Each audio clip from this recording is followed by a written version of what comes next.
Did you write your book, The Politics of Common Sense, after suffering one of those traffic incidences where you're like, why are things like this? Yes.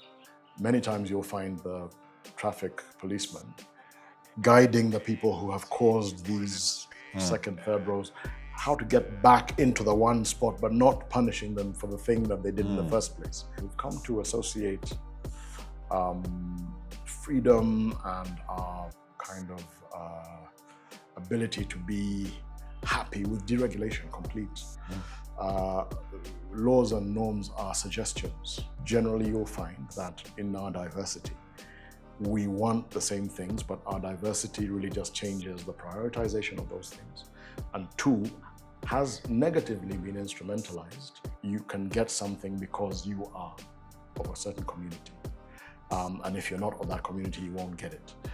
Or if this community votes for a member, that will guarantee their share. That, to my mind, is bad politics.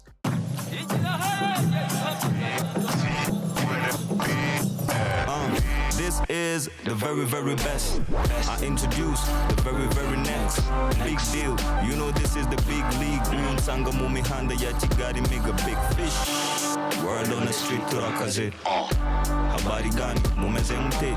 Yutenshimi mana kuva honda muchiye. If you want the long form, come close and rabble.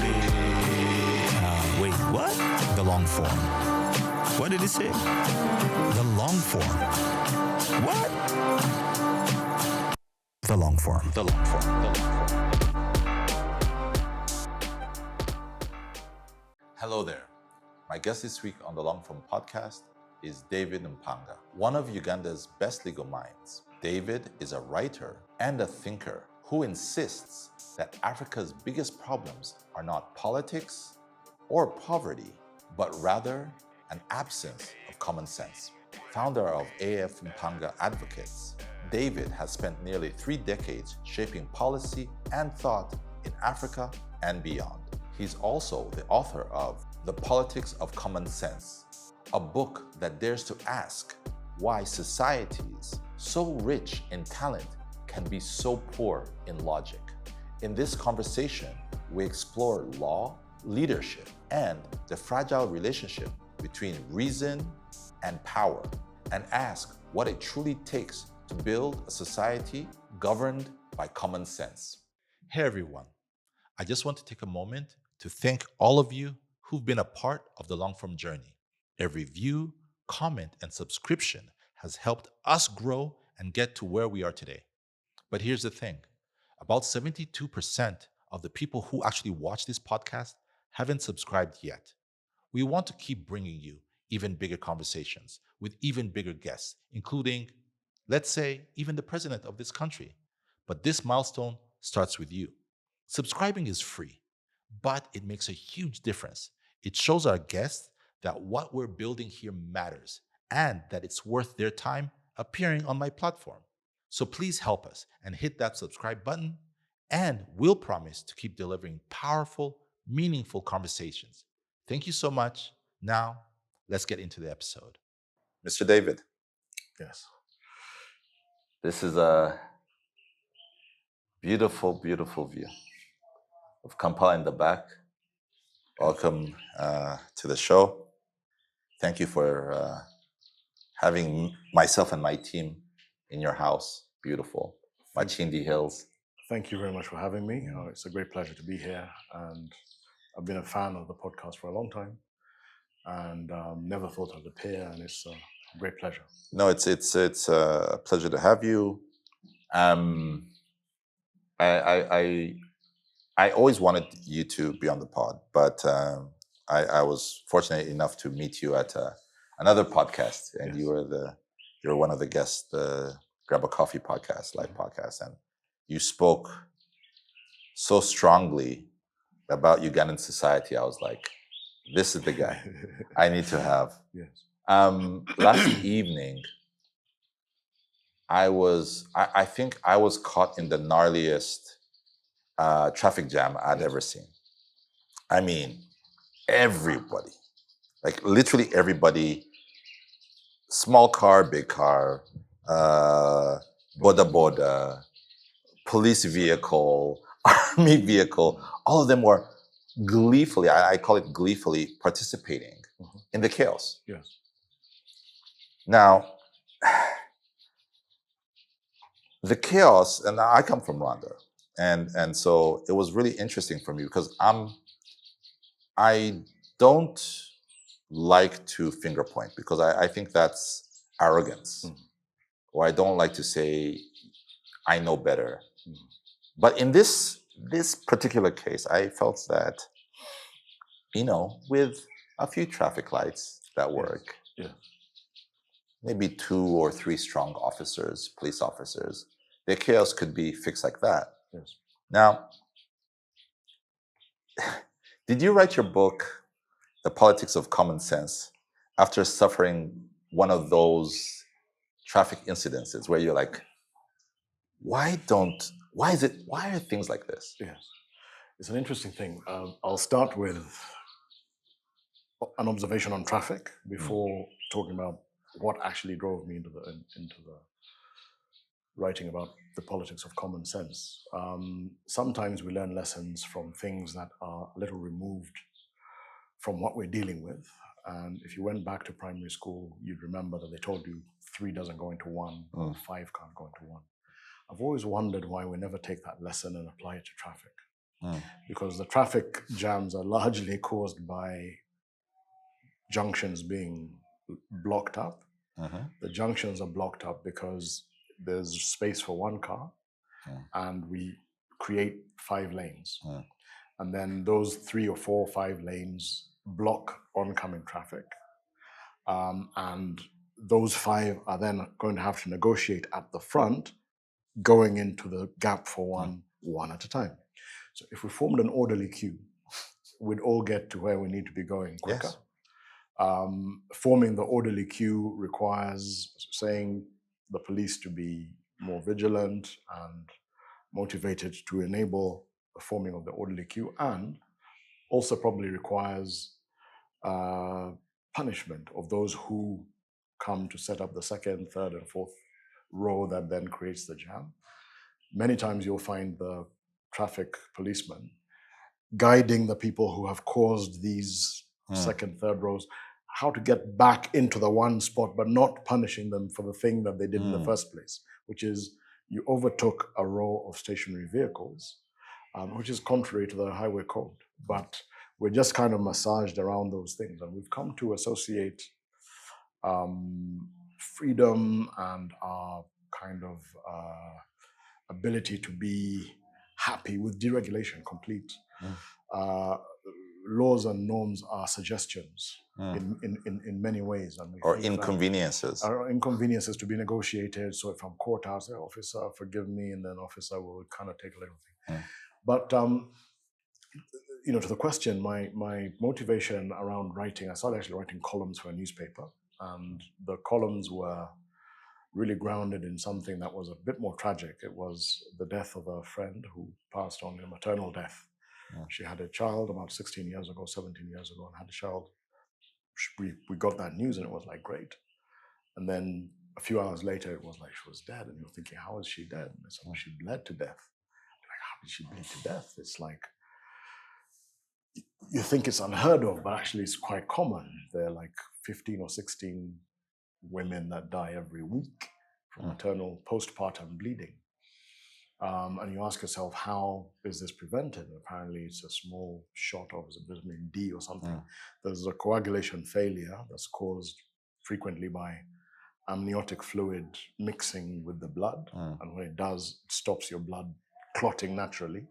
You need something that stops that, restarts your clotting process. And in this particular case, they were transfusing her with blood that had come from different blood banks. The hospital where she was didn't have sufficient blood, yet they were doing a C-section. They needed fresh blood because if it's not fresh, it has an anticoagulant in it to enable it to keep for longer. So they were now transfusing her. She's got coagulation failure.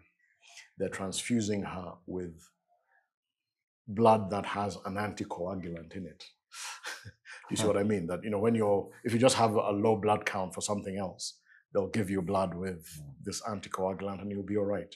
If what you're suffering from is coagulation failure, you need fresh blood or you need that antidote. So the question was, why didn't we have this antidote? Why didn't we have fresh blood? These were the things that I thought were common sense. Can I ask you a question? And when I was talking and condemning this failure and saying this is really a failure of our system and our leadership, if I may put it right where it was, I said, this is not politics. This is common sense. We can have a debate, a political debate about how many hospitals and where, but we shouldn't have a debate about whether a hospital is necessary or not. Before we continue, as you're probably aware, every conversation we bring takes time, research, and sometimes plane tickets. We do it because we love sharing stories that matter. If you've enjoyed what we've built and want to help us grow even further, you can now support the Longform directly. Feel free to donate to our Momo code 95462, registered under LF Media Limited. Every contribution, big or small, helps us go even further. Thank you. Can I ask you a question before you continue? And I want to understand that story. Yes. When you tell me that story, it's so tragic. Yes. Was she a professional? She was a lawyer, yes. Because one of the biggest tragedies around Africa sometimes is the idea that if you have means or money, you can protect yourself from the system. Correct. Or you can get the system to work around you. Correct. I feel like, and then the elite or people who are powerful then decide that, politics is not us. Yes. But it kind of sounds to me as if politics happened to her. Absolutely. And that's part of what, eventually in the book, but one of the themes that I was writing about repetitively is the fact that we must all mind about politics. And to my mind, it's not even which party or the partisan element of politics, but we must pay attention to politics because politics will pay attention to you. It will look into you. If you're elite and you're thinking, well, I've got my money and I can opt out of a whole host of dysfunction, you can never opt out of taxation completely. I mean, you can evade it, but they take your money. So you at least must pay attention to what is done with your money. To my mind, and this is my own personal belief, taxation is the price of living in a civilized society. Yes. So I'd rather pay tax and live in Sweden than pay no tax and live in the DRC. The DRC or Somalia at the height of its breakdown. It just makes sense. Now, think about another analogy that I use frequently. People inviting you, I invite you here for dinner. I set the table, your family have come, and we're going to have dinner here. Then suddenly, we, the people who have invited you as the host, say to you, but we're really sorry, we're going to the hotel next door. We don't eat this food. It's not good for us. It's not good enough. But please, feel at home. Enjoy. Enjoy it. You'd wonder, why is this happening? So the politics that thinks that opt-outs can solve structural problems, or the thinking, not the politics, that you can opt out of politics and opt out of the structural problems is short-sighted. There's so many times when it will bite you. It will bite you when you can't fly out to get healthcare where people have paid attention to politics. It will bite you when you're stuck in the traffic jam. Yeah, that's literally what I was thinking. And, you're in an ambulance. You're in an ambulance, or you're late for your flight, or whatever it is, it will bite you. It will bite you when you're surrounded by people who consider themselves to be deprived because you have either taken what is due to them or more than your fair share, or have not cared about them.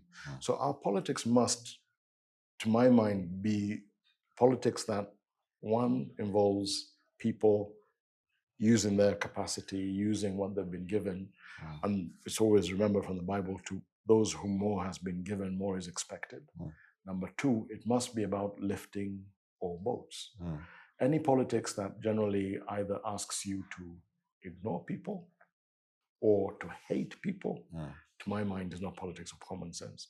If it's politics about let's all lift together, and the discussion is around which side should we start with, or where should we put a little bit of the prioritization, or that's what parties should be contesting about. But if there's contestation around that is a this, and I should hate them, that to my mind is wrong. If there's politics, or if there's an attitude that says, oh, that's politics is for people below me and not for me, I'm above it, it's going to bite you. It will bite you in your workplace. It will bite you where you put your money. It will bite you.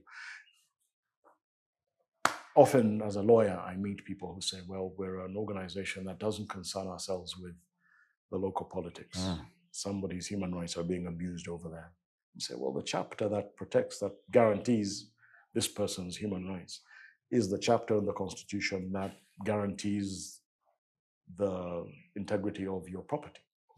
Now, if you think that that person's rights being trampled doesn't matter, and institutions are generally being cowed around human rights, but it's all right, you're just collecting money, day after tomorrow, it's going to be the expropriation of your bank account. When that happens, you will want a judiciary, for example, that operates properly. And it might be too late. The Pastor Nimola prayer or poem comes to mind. It's too late for you to talk about, oh, I need help around the judiciary for it to stand up to the executive about the expropriation of my money. I'm a large multinational. It's late because the judiciary was cowed when it was about so-and-so's rights and you were quiet. It didn't feel to you like it was necessary. So politics has a way of generally looking into our lives, even when we think that we're immune to it. I'd like to ask about, there's politics, there's common sense at your level as a human being. But I think there's also common sense at a national level. But then one of the things with Uganda, and what I find most interesting about Uganda, is just how diverse it is. What you think is common sense here in Buganda, in terms of the most basic thing, sanitation.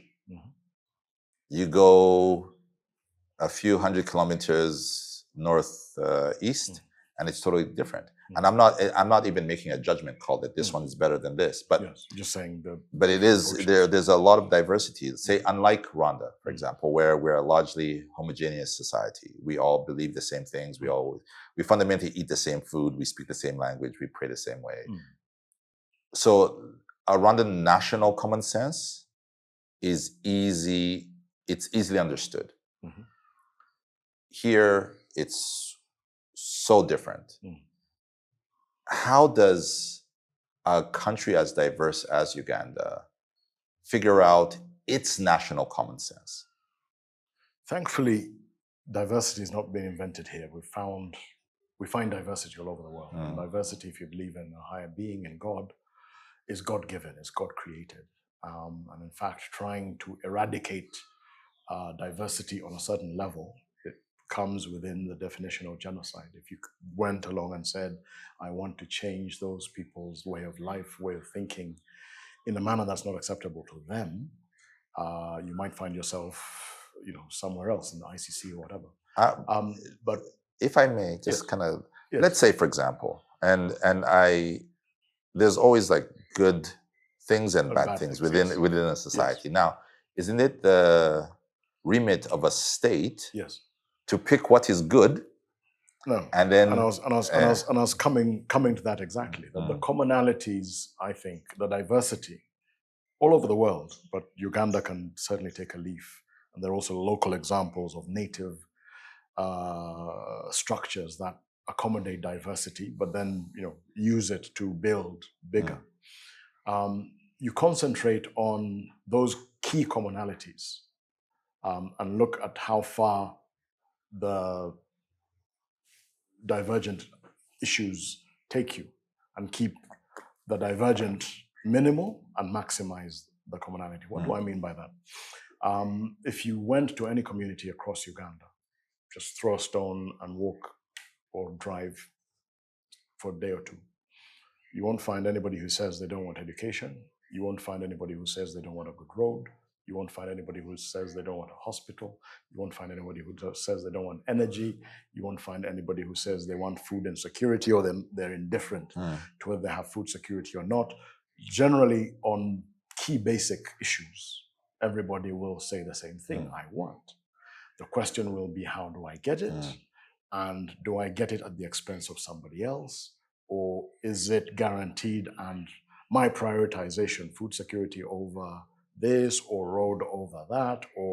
And that's where in my hypothesis, as it were, my argument, I would say that should be the politics.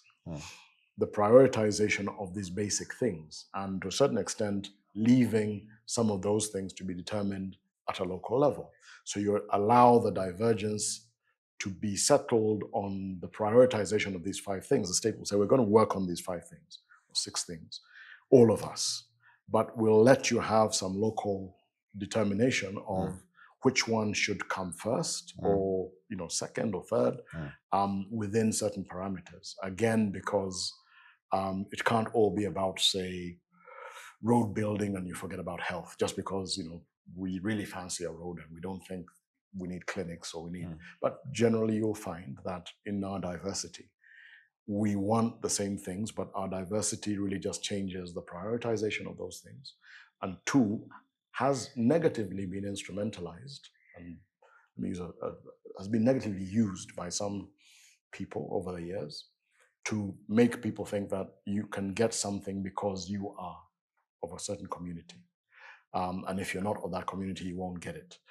Or if this community votes for a member, that will guarantee their share. That, to my mind, is bad politics. Good politics divorces identity from the supply of public goods. Good politics takes identity, uses it to celebrate and drive the things, the narratives that are essential to harness all our energies to nation building. What again, everything that you're saying, yes, literally sounds like, funny enough, common sense, right? What is it about common sense not being so common here? And again, this is not as a criticism. Yeah. I think it's part of your thesis. It's partly our history, and the history also starts with a lot of the thesis turns on what is Uganda. When does a geographical expression drawn by somebody else for their own purpose become a nation that works for the people who are in that geographic space? Is it when they're given a flag and a parliament building and a national army and a couple of other national institutions, national inverted commas? Is it when we get a language that we all speak and generally agree to? Is it that so many things? I think nation building also entails us understanding each other and empathy for each other. Yeah. If there is a feeling that the elite are right, and this is where the opting out thing comes in, if I feel, well, I can opt out of this, I can get my healthcare there, I can get my education there, I can't opt out of the road, but maybe I can buy a car that makes the bad road more comfortable, I can get a generator, I'm all right. That failure to empathize with everybody else sets me up and sets up the nation for failure. If I can understand what's going on and empathize with what's going on outside my small community, outside my small group, my bubble, my own native community, I begin to build a nation. Because, using the analogy of a body, if my tooth is unwell, I can't go out to work. I need to go to a dentist, just my tooth. If my finger's unwell, they could chop off my hand because there's a connection, there's a central nervous system. Now, the nation building should strive to bring people to appreciate each other, to understand each other, to stress the commonalities, depress the differences to a level, not eradicate, because as I said, eradication might mean forcing people, saying you stop doing that, but to depress the diversities to the point where they don't negatively impact another person. So what I eat as a Muganda might be dictated by my culture, like matoke, and somebody else will like kalo. I mustn't go and say, oh, kalo eating is bad. It's not my right to say that. But the kalo eater should not stop me eating matoke either. In building a nation, one finds that you, and I think the experience around the world has been getting the commonalities, harnessing them and institutionalizing them, observing the diversities and agreeing on the level of, maybe the gap of what will be permitted. We will not allow you to say in our community, we do not educate women. We have to work on how we get that out because we want to educate everybody. Yeah. Or in our community, we kill the second-born girl or the second-born boys. We're not allowed to take life in the interest of culture. Why? Because it's abhorrent to the wider nation-building exercise. We need all the people we can get in order to build a bigger and better nation. But at the same time, you're eating matoke and he's eating kalo. Your concentration on cows and his lack of interest in cows and concentration on coffee. So different things. In fact, those diverse... They complement each other. They complement each other, exactly. Those things will be what helps us drive an economy. And if we thought about our own local economy, again, trying to find ways of building a nation, we would even think about using the older diversities to channel them for the 21st century unities. What do I mean by that? If you look at, say, Buganda's history with 54 clans, these clans were different tribes. Some of them were migrants, some of them were conquered and assimilated, others, formed splinters from others owing to the, things that have been lost in the midst of time. Each one of these clans had a role in the economy, which was celebrated. And you say, oh, you're the ironsmiths for the king. You are the cattle keepers for the king. You are the hunters. You are the fishermen.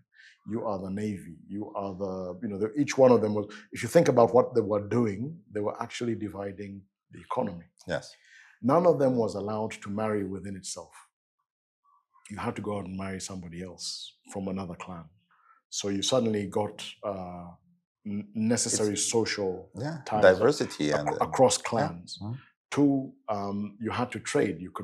One is making bark cloth, the other's making iron, the others, are medicine men. You all need each other, and you must exchange in the economy, in the market as it was. If we found ways of trying to mimic and modify and upgrade for the 21st century, some of these things, you might find that our diversity can become celebrated and enable us to grow a new nation, a thing that approximates to the solidity that we want and need. Because there's a threat that, Sani, many people don't think about. Our fragility is a threat to us because we tend to think that we're alone in the world, and we're generally allowed the luxury of time and space to find ourselves. If you think about China's program for 2100, if you think about America's plan for the new American century, if you think about the EU's plan, all those plans are being made with a number of things premised as standard. Those things are largely natural resources that are here. Yeah. And the international rules-based order has enabled us or lulled us into thinking that because I'm Uganda and I was declared independent, nobody's going to come and take me over again. Which is weird because what we're actually seeing at this very moment is a Ukraine that's being swallowed by its former master and in Russia. Once that's done, the rules-based order, the international rules-based order is out the window. I mean, but it's not just Russia who's been talking about that. They talk about Canada, they talk about Greenland. Yeah, you're talking about Trump's talk. Yes, all of that should make, in my language, we have a saying about when a co-wife is being beaten with a stick, you observe that stick, and when you find it, throw it away, because day after tomorrow it's going to come and be used to beat you. The point I was running was, we don't have the luxury of generally saying it's going to take us 300 years to gel.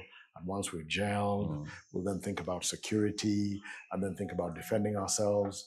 Because somebody is premising their whole development narrative, their whole... Off of your rare earths. Your rare earths. Your rare earths, your arable land, your fresh water, your youth, your human resource. Your youth. Your human resource. Yeah. And we don't have the luxury of bad politics forever.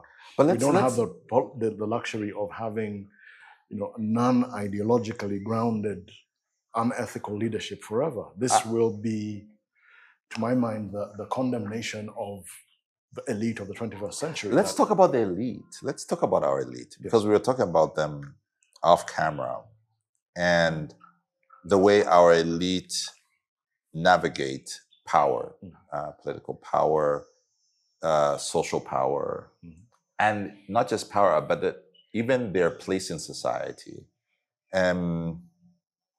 You're telling me, and I believe the same, that we're in a world of trouble if we don't wake up as Africans. I'm seeing what's happening around the world, and we just don't have a lot of time.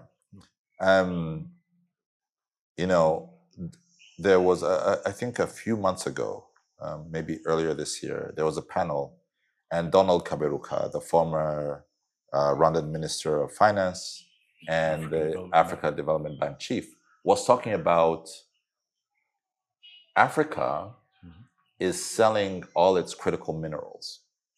And he said something that kind of got me thinking. He said, the people that we're selling our critical minerals to are not actually using all of them. They're stockpiling them. Correct. And he's worried that there'll come a time where, when we are trying to industrialize, we will need those quote unquote critical minerals, and we won't have any more. Yes. And we will need to go to Europe, to the US, to China to buy them. Yes. Yes. And that got me thinking. I'm like, oh my goodness, we're premising our development, say Uganda, on the selling of petroleum. Yes. Someone tells you, and that's the whole plan. You know what? We're going to put a pipeline. Put a pipeline. It will go to Dar es Salaam, and we'll be rich. But the economy of the future is data. The U.S. and countries around, and China, they're trying to generate electricity to power the economy of the future, which is AI.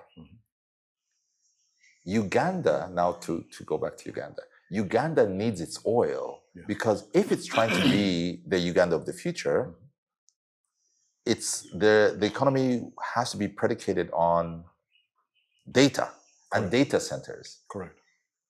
If you're selling all your oil, which is probably going to be the cheapest way to generate power, what's the plan? And as elites, and that goes back to the question, why have we failed to understand that and plan for eventualities? I don't expect a boda boda or a peasant in Rwanda to understand that, to plan for that. But I expect you, I expect myself, I expect our best of the best to be able to see the dangers, and then to create a society that can combat those dangers. Why have we failed? There's a thesis, and I think it was initially coined by Mahmoud Mamdani, political scientist. The dad famous political scientist, now probably going to become more famous for being the dad of Zoran Mamdani. But he talks about the structurally adjusted generation. I don't want to say that all of the things that happen here are externally driven and we have no agency, but a large amount of what happens is affected by events. In the 80s and 90s, we had what was called the structural adjustment programs. When you say we, you mean Africa? In Africa. Yes.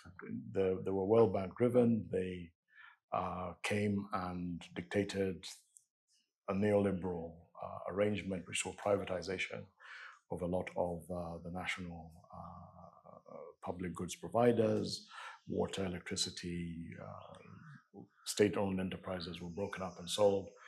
Civil services had to be shrunk. And this is where people who were educated and therefore were the elite had gone.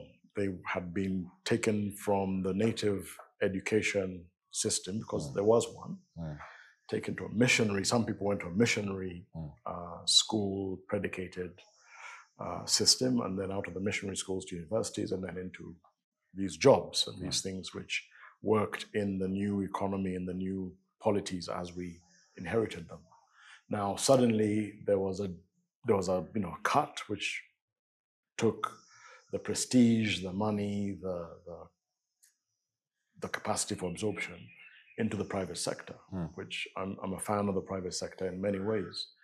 But there's something in the underlying narrative and the ideology that, to my mind, seeped into the elite, which is a certain disjointedness, a certain feeling that there is no such thing, as Margaret Thatcher famously said, as society. There's me.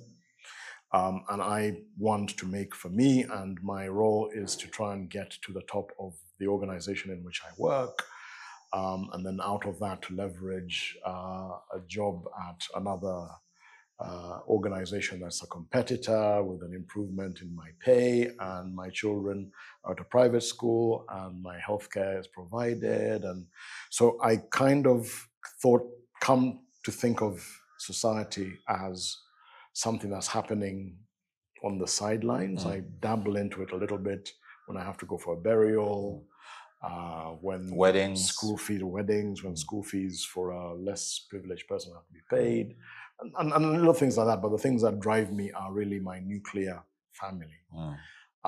Unfortunately, that attitude, that structurally adjusted attitude, infects a lot of elite thinking. And it therefore means that many people plan, if you talk to the majority of people in my position, we have very clear plans for what we're going to be doing as individuals and as nuclear families. And if I talk about the nuclear family, I could go on forever. You understand marketing off camera, we're talking about this. Every marketing billboard that you ever saw that is for something that is family oriented. Yes. Will show you a man, a woman, and two children, two little children. And they're driving this whole thing of the family is just you, spouse, and 2-3 children. It's the social security, it's insurance, health insurance, it's anything that requires fast-moving consumer goods. If you're talking about cooking oil or whatever, it's a home that's just got 3 or 5 people in it. Yes. Nice, neat little nucleus. Everybody's got a plan for that. Very few people realize that there's a structure, there's a platform on which that thing is built. There's, and in the native sense, we understood the extended family, the clan, the kingdom. It was part and parcel. It went right into our lives, into our daily lives. Our states had not, the post-colonial state has not developed sufficiently to come into my house. It doesn't necessarily enable me to have a connection to my neighbor via clan or via membership of a certain guild or something along those lines. We have to do extra work. Now, the neoliberal arrangement came as maybe people were developing this kind of whatever and said, no, it doesn't matter. There's no such thing as society. Just concentrate on yourself and get yourself ahead, and everything else will fall into place. Now, that has led to my mind, people thinking that somebody else has to plan these things. Very, very bad delusion. there's somebody else who's got to do something at all levels. I never think of my responsibility. I never think that cleanliness in the city starts with me. I never think that I have a role in cleaning the city. I always think, well, somebody else is going to do that thing for me. Government here to Yambe. But the government is not anybody. It's you. Yeah. It's made up, we're the atoms that create the other thing. The government, he thinks of itself also sometimes as something that hovers above us. And it inherits its colonial ancestors' hang-ups about these natives who just need to be whipped into line. And it never thinks of itself as made up of me. And then people loot it because they think, when they're there, they're stealing. It's other people's money. It's other people's money, all right? And it's that thing, the elite, we need to be, and part of what I was writing for was never really for the border guy. It was for us to say, look, as elite people, to whom more has been given, and to whom more must be expected, we must be involved in 1, planning, 2, engagement. It's not enough to just say, well, I'll tell you how to do it, and then I hope you will. We must engage. We have to find ways of engaging. We have to be the example. And living the example, exactly. I must, in many ways, vibrate in the way that I expect others to do, because if they hear me say, but they see me do something different, your say-do ratio has to be very minimal. If you're saying one thing and doing completely something different, people watch more. Children learn more from what their parents do and what their parents say. How they walk, how they come in, how they engage with each other. It affects a child's development much more than what you say to a child, do this or do that, respect your mother. You're not respecting the mother. The child sees that. They're not going to respect other people. I guess I have I believe that human beings, our ideas are not finite. Or the way we behave is not set in stone. Yes. You've talked about, the after effects of the structural adjustment programs in the 80s in Uganda, like where we are, and what it did to the body politique. Now, I come from Rwanda, where in 1994 there was a genocide against the Tutsi. Now, that was a shock to the system. Yeah. I don't think anyone could have seen that coming at the level of brutality that we saw. And it created, I think, a certain way of doing politics. And it did not immediately happen. I went to Rwanda in 94, so I've kind of seen the Rwanda that exists today, or the way they do politics today, it did not just happen in 94. It was a long, arduous journey, but there was the immediate understanding that doing things the way we'd done them previously just does not work. What I don't understand is, you've talked about, the shock to the system and structural adjustment and Thatcher, but you've also not, I'd like to challenge that and say, but okay, that's old news. Yes. We are fundamentally different. There's a generation of young people who were born after the 80s. Yes. Why not change tact? Why is the elite still doing the same thing? Do they like what they see? Do they enjoy the Uganda that exists today? Do they not wish for more? Whenever I will, because I like to keep abreast of Uganda news, so I'm on Twitter often. And you'll see stuff from politicians and members of parliament. And when they come to Uganda, they come to Rwanda, they'll be like, oh my God, it's so clean. Yes. The arena is so nice. Yes. And interestingly enough, if you read the comments under, the population is telling them, that we can have this back home. Correct. It's your job. Correct. Why don't they get it? Why do things remain the same? I think two points arising from that. One, from the history, until we get a time machine that enables us to travel forward and see forward reliably, the most and best reliable means of projecting what will happen is history.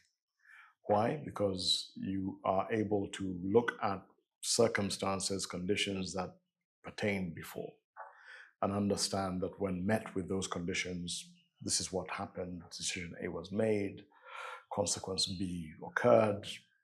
Maybe we'll try and learn how to prepare ourselves for those situations when they come in the future. The future is never exactly the same as what happened in the past, but like music is really based on 7 solfa notation. The solfa notation has 7 notes, do, re, mi, all the way back to do. Different combinations of those notes give you different sounds, and then give you beautiful songs, give you discordant songs that you love, and composers master those 7 notes in order that they may create an infinite new collection of music. I love music, so it's a good example. Now, we would learn from history the 7 solfa notes, the do, re, mi, fa, sol, la, ti, do of history. These things, be it the Roman Empire, be it the Songhai Empire, be it the Buganda Kingdom, be it Rwanda, when faced with famine, when faced with war, when faced with internal unrest, when faced with inequality, these are things that happen. And you will know for sure that when we see these things, we should do X, Y, and Z. You would hope that the Ugandan elite, unlike the Bourbons we learn about in history, would learn from history and understand that if we master what's happened in the past, we will be able to marshal how we go forward and go forward lifting everybody. Because we've not considered that a priority, it tends to be that whoever goes in thinks about themselves as, okay, we need cars, we need housing, we need for the elite. And the competition in politics tends to be, let's get into that circle so that we can eat. It's never, let's get into that circle so that we can do. And that, to my mind, is a fundamental thing. So the narrative that is put out as I'm making myself my way up into the eating circle is, I'm going to do all of these things. We need to do all of these things. And Uganda's got beautiful, top state-of-the-art policies on everything, by and large. Implementation. Now, if there isn't sufficient punishment, for lack of a better word, if there are no consequences for failure to implement, if you can mask your failure to implement in, as you know, this is Uganda,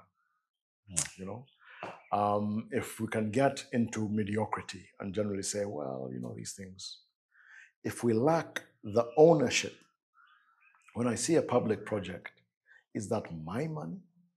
Is that supposed to improve my life? If it's being done badly, should I say something? Should I at the very least ostracize the person who has made, in inverted commas, but actually looted the money that's supposed to be in that project and gone and built a beautiful home, has a second wife, flashy cars, etc. If I don't ostracize that person, then I encourage the next person to do exactly the same thing. And then suddenly there's no penalty for failure to implement. There's no social or political penalty for lack of progress. In fact, it's generally found acceptable, say, and this is not just Uganda, it's many African countries, that the elite must have their feet put to the fire. Say, you had the policies. You didn't even have to write them for yourself. You could just go to the next country and get them. Who puts their feet to the fire? The people. And the awareness that you need, if it's not just the people, the elite themselves. That's what I was thinking. We must have an element, that cultural element that says, I'm not going to celebrate your mediocrity. I'm going to ask you why something that's under your watch looks like that. And it starts with very basic things, Sani, very, very basic things. That if you think about performance, everything is premised on time. Everything that we do is premised on time. Yes. If we were just to say we're just going to start things on time, In this we're Kampala? going to keep time. In this Kampala? And then you start having to fix Yeah. other things that stop you from, so why couldn't we make it on time? We're stuck in traffic. Well, one, we must get into the traffic earlier. But two, we must also start organizing the traffic so that we can predict with some certainty what time, how long it will take us to travel, what distance at what time. Every city has looked at that and has solved it in some way. We go over there and admire them. Yeah. But there's a gentleman I was speaking to about 6 months ago, 8 months ago. And he said to me, our elite have two problems. He said, problem one is Gomba. We don't wish for ourselves what others have in a meaningful way.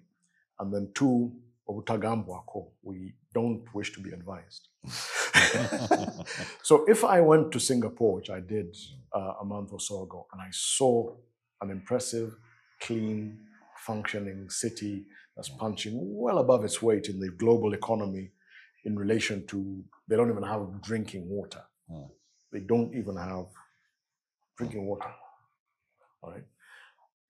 I should be setting up a team to just go and study everything that Singapore is doing and how they're doing it. Yeah. And saying to Singapore, if you don't mind, could I take your health service thing and copy it, or your infrastructure thing and copy it, or your energy program and copy it, or I don't even need to reinvent many of these things. I just need to adjust and modify them for local conditions. But if I just say, well, Singapore is Singapore and Uganda is Uganda, and it becomes acceptable. Unfortunately, that then condemns us to mediocrity forever. If we begin to condemn mediocrity, and it can start with small things, as I said, just timekeeping, that value actually drives a number of things. The moment I think of time as a period, as a point, not a period, as a requirement, not a suggestion. If a guest of honor turns up 45 minutes late, and is going to say, oh, I had some other major engagements. Yeah, I'm a VIP. And turns up and everybody's gone. That VIP will turn up on time next time. He will also value the people's time and say, look, I'm not going to speak for 1.5 hours. This event is an hour long. I have to be at the next event. I can't be late. If we gave the respect for everything, the respect as elites that we give to flights, meet very few elite people who've missed flights. You meet a Ugandan, KLM, and they may not be your sponsor, so I shouldn't give an example. Yeah, it's nighttime flight. They leave from Kigali here to Netherlands about midnight. So you've got the whole day to plan you or whatever. You meet somebody at 11 a.m., rushing through town. Say, Chief, stop. Let's say, no, I'm traveling. It's like, when? I'm on KLM. It's like, that's, 12 hours hence. But they've got it in mind that if I don't turn up to the airport at this time, that flight will leave. And I will lose money. And I'll lose money, whether I'm there or not. But then you said, there's this project that you're working on. Yeah, this project, when is it supposed to end? It may end in June, it may end in December. It should be like 1st of June. And then every day after the 1st of June, if I haven't delivered it, one, there must not just be an excuse, there must be a reason. Yeah. And there must be a penalty. And that penalty must be felt in my pocket, it must be felt in my career, it must be felt in my reputation. And then you'll start seeing people beginning to organize themselves and doing things in a manner that, to my mind, works towards excellence. If you can have a line that is either at 45 degrees, but 47 is all right, but even 60 can do, your building is going to be... So an engineer will tell you this line's got to be at 90 degrees to the beam. And you're like, yep, we'll build, and do that with little or no give. The moment you're like, yeah, then it's... So then that thing generally covers up for so many failures. And we end up, unfortunately, in chaos. And I wonder, how much of it is almost racism? And when I say this, when I think about Buganda as a kingdom or as a concept, there's a certain level of majesty that comes with it. And now we're talking about excellence and what we expect of ourselves. The Buganda that I've read, the Buganda that had barcloth, the Buganda that had the Kasubi tomes. This was a very detail-oriented Buganda. Yes. How is it then that in 100 years or so, this level of detail, this discipline has almost, this level of discipline or lack thereof has almost become expected culturally, and the idea that that's what we should expect of ourselves. Like, again, I'm okay. Bazungu could come and say, you know, these Africans are X, Y, and Z. But why do we internalize it? Why have we failed to not hearken back to what we needed? What we actually are? And those are great civilizations that did not become civilizations by mistake. You touch upon a very important point, because it has in it 3 or 4 things. Let's first talk about the power of narrative. None of us were in Buganda of old, but the narrative that we inherit and understand, the few things that have been written about it, that, you know, by eyewitnesses, give you the impression it was orderly, it was detail-oriented, it was growing. That's obvious. That narrative we take in. There is another narrative that came, and that's where the second point comes in, which is then driven by education and religion. It's a very... Colonization. The colonization brings you into a different system of education. That system of education takes you away from your parents. It takes... And your community. And your community. It puts into you the idea that what your parents were doing, what your community was doing, was generally wrong, was generally substandard, was generally not the direction that you need to be in. Way back, this before 1939, Sekabaka Chua wrote a paper on education, criticizing education. It's a little known fact that by the time he died, he was really at odds with the colonial administration. And documents that have been found in the British government archives, they keep their documents better than we do, show that they were considering, by the time he died, they were considering deposing him because he'd really, really come at loggerheads with them. And one of the things he wrote about was education. And he said, we invited missionaries to educate in Uganda, okubangula. Okubangula is like to polish, to shape and polish something, a craft. So you give a fine finish by okubangula. Yes. But education, as he was seeing it, was not okubangula, but okuzaya. It was foreignization. They were taking children, removing them from the context of their homes, which is where they used to get their basic education, social, cultural, and everything unified. And they're telling them that there's these important subjects, learn this, learn how to read, learn maths, learn physics, learn English literature, recite Shakespeare, and you're clever. You're cleverer than your father or mother. But your father and mother know how to grow coffee. They know which plant is medicinal and which one is not. They know, how to preserve their environment. They know a whole host of things because they have a holistic education in their environment. Now, education here was never about modernizing the things that we were doing in the way that we needed to take things further. Education was about taking us out of our social, cultural, and political context and putting us into another. And the main fuse, if I may, was spiritual. If I begin to perceive somebody as God or close to God, who's not me, who's different from me, I surrender a huge amount of my sovereignty and capacity as a human being, an agency as a human being to navigate and do things in the way that I need to. I mean, it's hard to be a proud African when you worship a white God. When you perceive yourself as inferior. And you need, so if we just went to one area, say technology and innovation, very important thing, you'd think.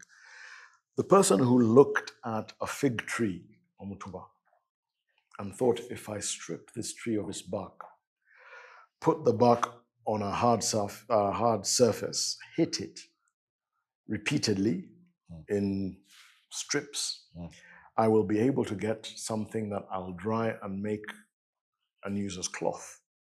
I'll use it for my dress. I'll use it for, I don't know whether it was the same person who invented this, but others might have thought, oh my God, you've now got this cloth. Let's use it for wrapping of things. Let's use it for, instead of skins. And suddenly you have cloth. That's innovation, it's technology.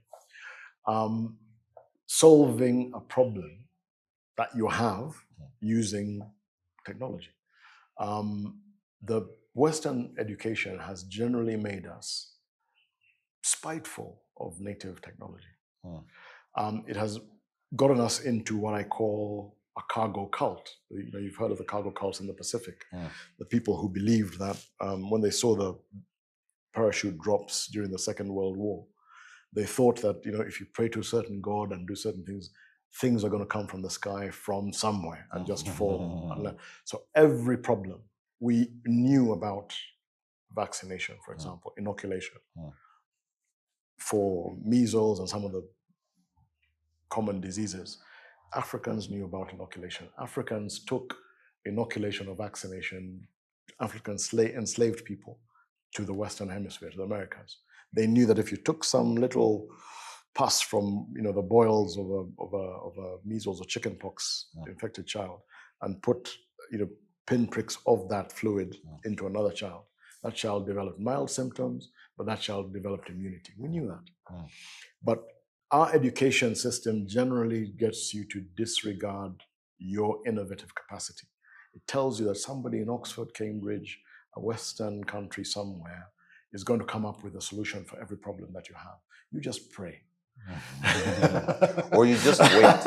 Or you should just wait until someone figures it out for you. You just pray. So we have many churches, tons of churches all over the place. I saw them. Everybody praying all night for all sorts of problems. You have people who are inventive, young people who are born inventive. They're innovative in their inclination, and they're discouraged. I have a very good example. An uncle of mine, a cousin of my mother's, who in the 80s used to come to our home, I realize now, for lunch, invited by my mom for Sunday lunch. I was a young bachelor. You know, he was told, come round, we have Sunday lunch, have lunch with us. And this uncle of mine used to tell what we thought were outlandish stories as younger children. We'd listen to him talking to my mom. And he said to my mother, I want to create an electronic Bible. We actually started calling him Electronic Bible. And said, then it will say Matthew chapter 15, verse 4, and you press Matthew, and that verse will come. I'm like, what a load of nonsense. Then he said he wanted to invent something else. And when people started having little iPads and tablets like the one you have with you, as a mature person, I met this uncle of mine and I said to him, do you remember about electronic Bibles? If you were born in the US, my mom and everybody would have encouraged you to go into a university that has research laboratories and whatever, and you would have been the person who invented the iPad. I don't know. You had the vision of this electronic Bible. I don't know what it looked like in your mind, but you had it. And it was like, wait, you don't know how badly I was beaten in school for coming up with ideas about solving certain things. I was beaten, and then eventually I became an accountant. But he said even in accounting, he was working in a bank when he was asked to be the person who loaded his boss's phone with airtime when mobile phones had just come. And he said, I was struck that this thing took money, somebody took money and then put it into this digital form. And I thought, we can actually exchange money like this. And I talked to my boss then and said, why don't we try and talk to Celtel, as it then was, to try and do something. And he was thinking about mobile money. When he saw two things that could make, buck hit it across this and you might get cloth. And I was told, no, that's not. It took somebody from somewhere else coming in. Now, what was I talking about? Our education system, our religious value system, generally discourage innovative, pride, self-reliant development. We look at what was going on in the past as backward. We think of ourselves as progressing, but we will never progress into white people. We will never progress into white people. We will, pun excused, always remain pale imitations of white people. If we understood our world and our lives to be premised on our Africanness and premised in our knowledge of our Africanness and our ability to navigate the space where we need to modify, we modify. Where we need to upgrade, we upgrade, but the rest of it being adaptable. The systems, the processes, the things that we needed for this environment are here. There's no reason why engineers, for example, who work in Africa have never thought of a way of surfacing a road that doesn't require importation of oil to make bitumen. We must find, there must be a way. And if we had thought about it and we needed to, maybe the bark of something and a mix of clay and something can make for a hard compound, but we never think like that. I mean, it's about research, right? Yes. So research costs money. Yes. And if you have a state that is burning through money, it will have no, it'll have no, because research by its very nature, you will fail more often than you will succeed, right? Especially in innovation. And there has to be a certain amount of understanding that this is part of the process. Correct. Sometimes I feel like because we mirror other people's development journey, so they've succeeded and failed, and then they've come up to this thing that works for them. Yes. Then it comes here, and we just take it up wholeheartedly. Yet, the thing that we've taken has been created through experimentation. And then when we get here, the idea of experimentation as a concept is just not celebrated. Correct. But then I'll challenge you in this sense. I don't think the person who started smelting iron or who smelted copper and made an alloy bronze, because these things were done native here, I don't think that person succeeded, or those people succeeded at first blush. Yeah, they must have experimented. They must have tried and tried again. I agree with you, and I'm kind of talking about within the modern state. Yes, in the modern situation, yes, we need to celebrate innovation, and innovation requires the funding of innovation, and it requires the funding of failure. The what's the word? Creating a safety net below which a person will not drop and die just because they've tried to push the boat out. And then when we talk about, say, innovation here, right? So we are, as Africans, we consume both physical innovation. So we drive their cars, we use their iPads, but we also take their ideas. Correct. We take their names. Like everything that they've innovated, we consume now. Yes, happily. Yes, and we just are not creating anything. Correct. And that's super annoying. I'd like to...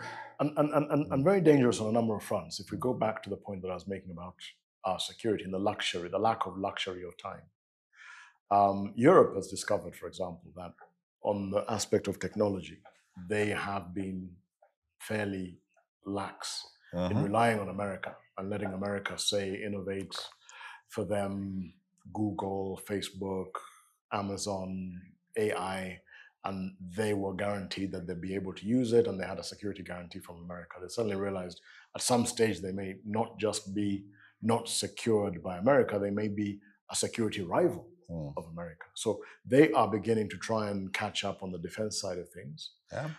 And they're also beginning to set strides in doing what China has been doing for a long time, which is set up its own AI, set up its own technology. Right now, there's an MOU that was signed between Rwanda and the EU for critical minerals. Yes. Right? So tungsten, lithium, coltan. Whereas before we would send everything to China. Yes. China would, process, smelt and process and then send to Europe. Yeah. Yeah. All of a sudden, Europe is like, no. I don't want to be reliant on different supply because I can't have guarantees. Exactly. Yeah. Now, we should also be thinking along those lines that we don't have the luxury of not being innovators from a security perspective. Just think about it. Somebody in California somewhere, or Ireland, wherever Google sits, can switch off all the Google applications. Yeah. We've seen it happen even sometimes by mistake, right? Yes, so all of a sudden WhatsApp doesn't work. CrowdStrike. So it's got CrowdStrike. Yeah. Or Microsoft platform had a problem, or Visa. Amazon, or Amazon failing, and because the Amazon servers are down, suddenly apps which you thought are now ordinary part of life. Yeah. We must think about those things, and in thinking about those things, we must understand that if we can't guarantee for ourselves at least some of the basics that we believe to now be necessary for modern living, we will forever be beholden to somebody else. And if that person says, I'm switching these things off because I don't think you're capable of handling them, I'm not happy with you, and they'll be able to do that. If a person says, I'll continue to innovate for you in the defense space, the last defense innovation in Africa, it's probably the Assegai spear. The ones that the Zulu, the one that wasn't for throwing, was probably the last defense innovation, truly natively African. I mean, you've got a South African defense program that has helicopters and things, that's great. But native African, as in of black. Why is that dangerous? It's dangerous because the person who sells you the arms, sells you these things, who designs these things for you, can now even say, I'm programming them not to work outside this area. I'm programming them not to work against me. You're 100% correct. Like I've been, whether it's on the podcast, off the podcast, I've been talking to different people. So I had the chairman of the Rwanda Atomic Energy Board, Professor Dr. Lassina Zerbo. And we were talking about nuclear. And the question then becomes, why does Rwanda need nuclear?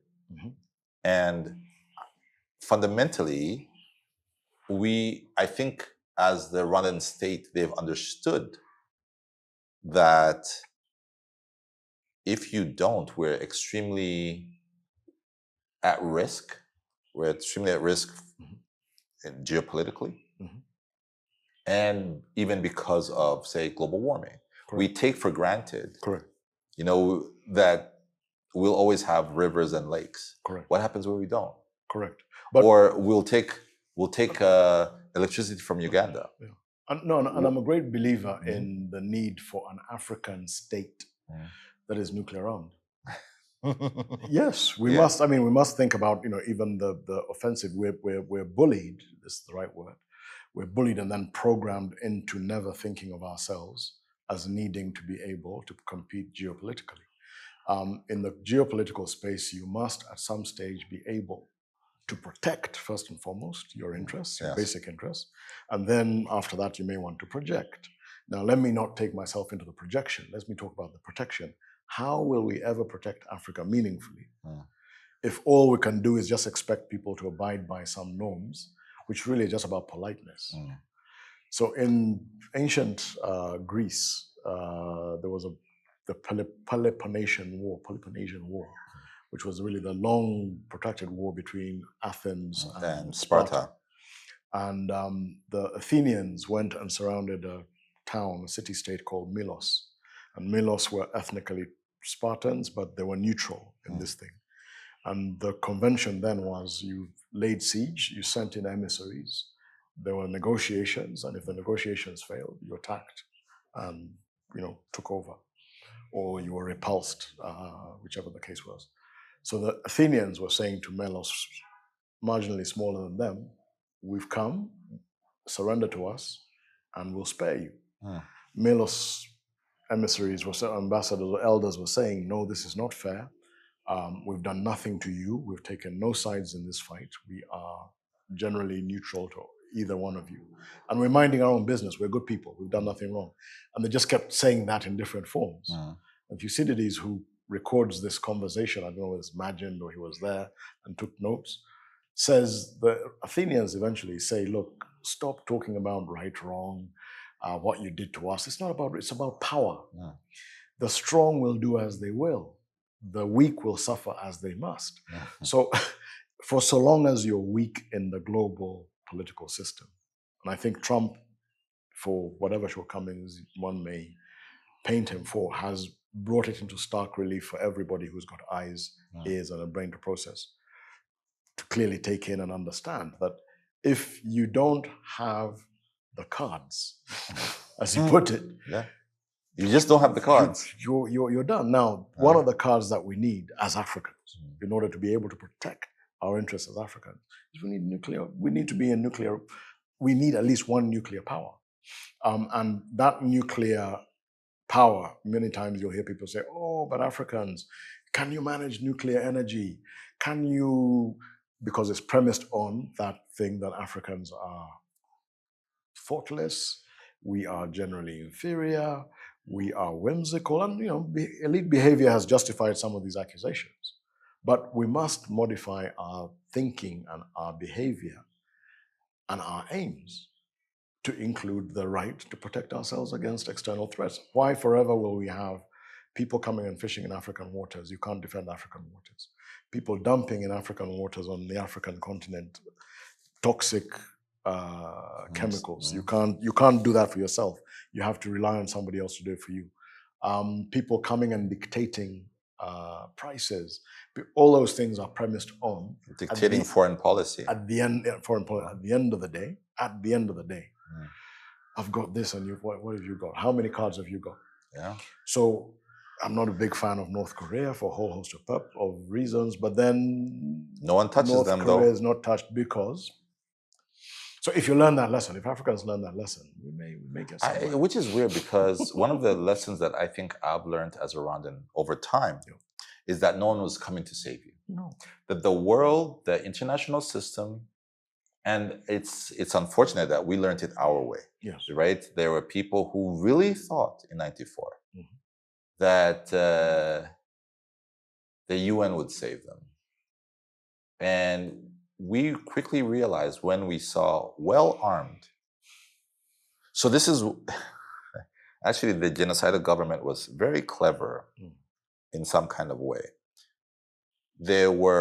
Everyone believed that the best armed contingent was the Belgian paratroopers. And so they're the only ones with APCs, armored personnel carriers. They had the big guns. They had, if I'm not mistaken, they probably had a helicopter or two as well. And the government at the time, the genocidal government, realized that if we just get a few Belgian peacekeepers and kill them, we don't have to, just 2 or 3 or 4, everyone will flee. And as soon as that happened, the assurance that these poor Rwandans had that, these Belgians would stay, as soon as 2 were touched, they took all of them. And these victims were slaughtered like sheep. The lesson we learned was that the international system is a fraud. Correct. It does not exist. Correct. International solidarity does not exist. And fundamentally, we're on our own. Correct. And therefore, we shall behave with this knowledge. And this has allowed, some people will have issues with Rwanda's security posture sometimes, especially when it comes to Congo, when it comes to sometimes even Uganda as well, or the region. But it's because of that. We've learned that might is right. Correct. And there's no two ways about it. If you are not strong, you will be swallowed. Correct. And this is going to be a bit of a switch. Right now, and because I want to return back to the conversation around common sense. Yes. Uganda is going into presidential elections early 2026. Yes.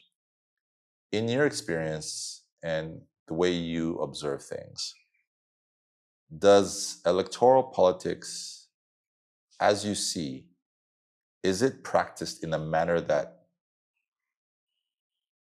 leaves space for common sense leadership? And the larger question then being, can liberal democracy and international power politics as it manifests globally, can it allow for a common sense leadership paradigm in Uganda? I think that's a very good question, both in terms of the season, being electoral season, but also in terms of where we are as a nation. This is the 30th. Because you've talked about common sense. Yeah, this is the 30th. Right? This is the 30th year of the 1995 Constitution, which 1995 Constitution was made bearing in mind, as our preamble says, the long history of political instability, oppression, tyranny that Uganda had seen between 1966 and 1986. So a little bit, thankfully it wasn't as brutal and as intense as the Rwandan genocide, but we did have our own bad experience with bad governance, with war, with people killing each other, government setting upon and not giving basic respect to human life. And this actually continued in parts of Uganda beyond 1986. It went on all the way till maybe 2007, when eventually Kony was expelled from the geographical area of Uganda and left. But the reason why we promulgated, or the leaders, the framers of the Constitution promulgated the Constitution in 1995 was to premise Uganda's development on power belonging to the people. I think Article 1 says this, whose will be expressed in regular, free and fair general elections. So the general election is not just an appendage to a term, 5 years, every 5 years you do a ritual and you come along. It's supposed to be the expression of the will of the people. It's supposed to be free and fair.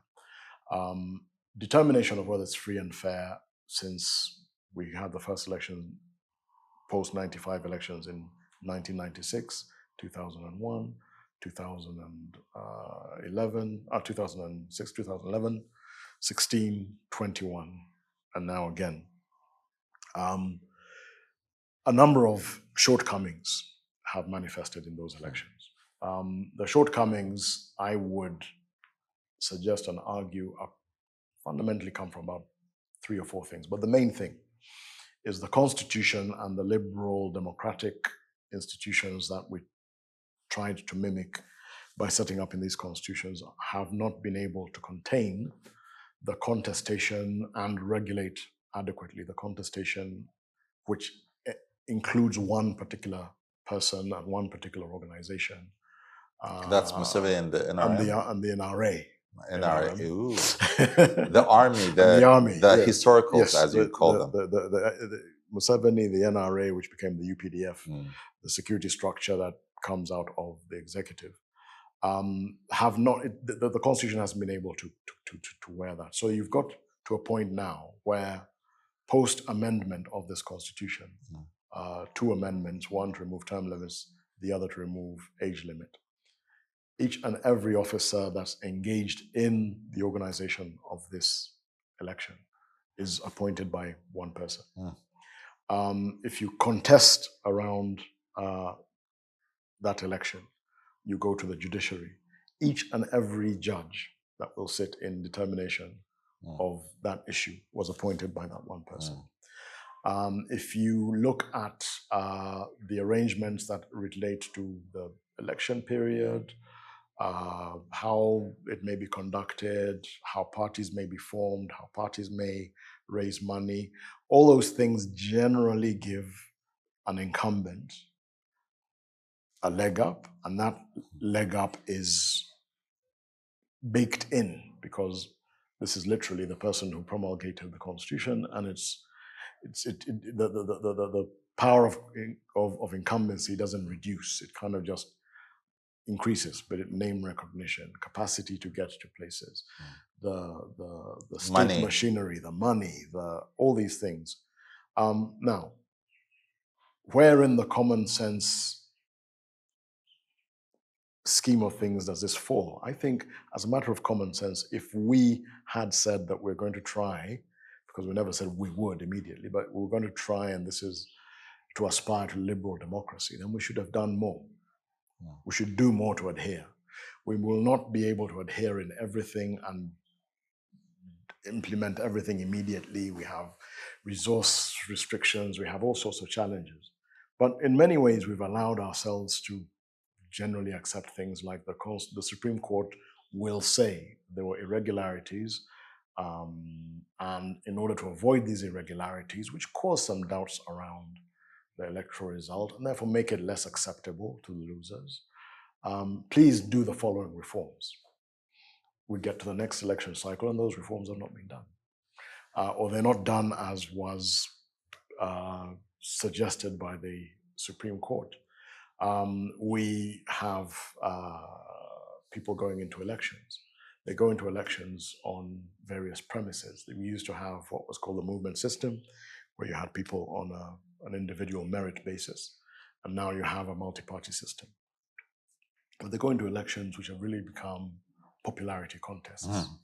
And if I may, cheap popularity contests. Or a race to the bottom, to be honest. So it's about, and it's irrespective of party. Yeah. It's about bribery, it's about marketing, it's about sloganeering. It's very little content in terms of policy, very little assessment of implementation and lack thereof.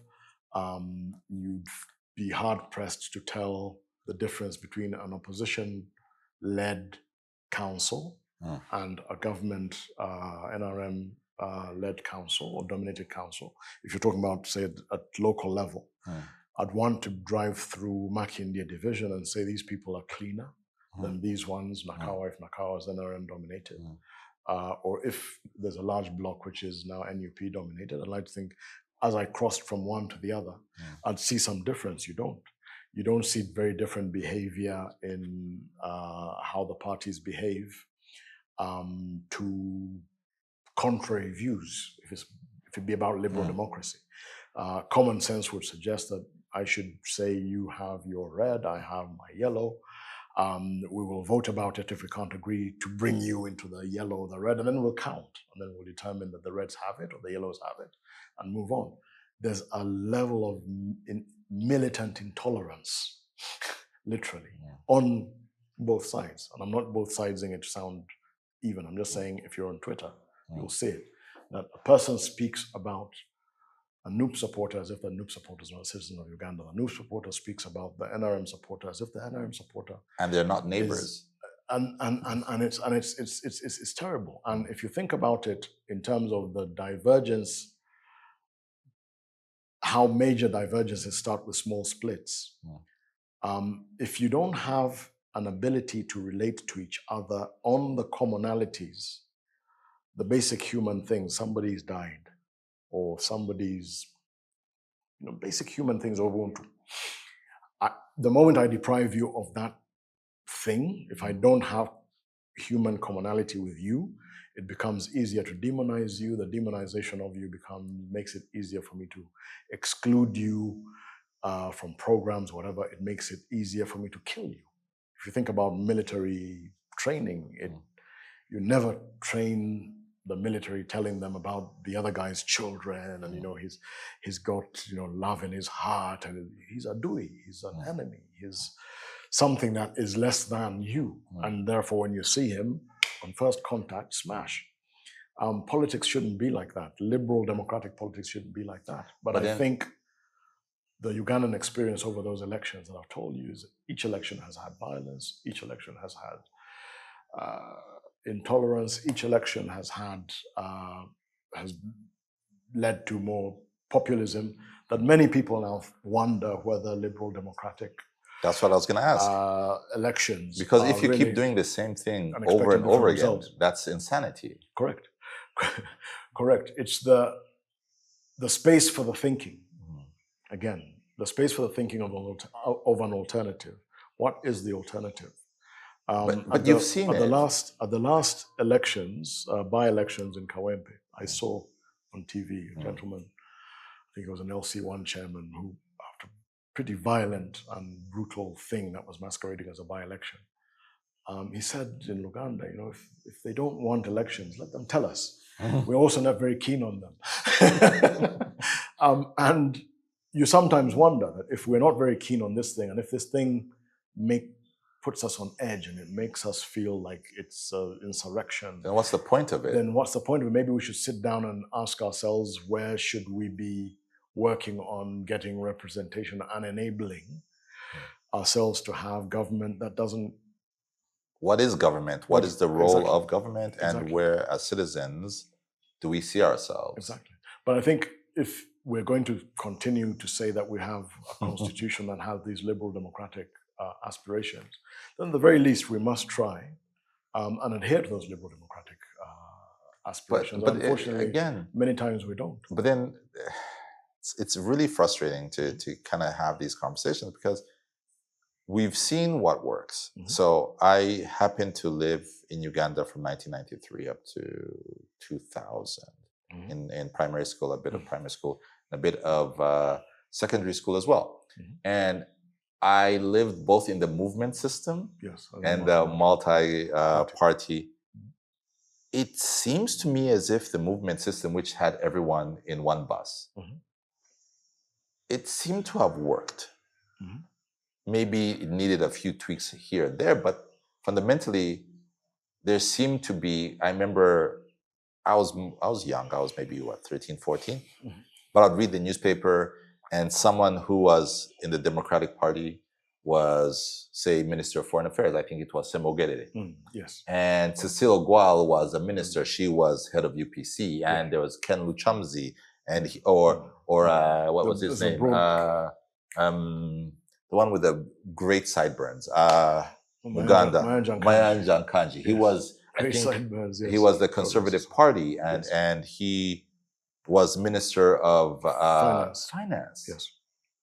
The broad-based government. Yes, and it was a transitional arrangement, which many would say, and the data would probably agree, presided over the most rapid and the takeoff of our economy and improvement.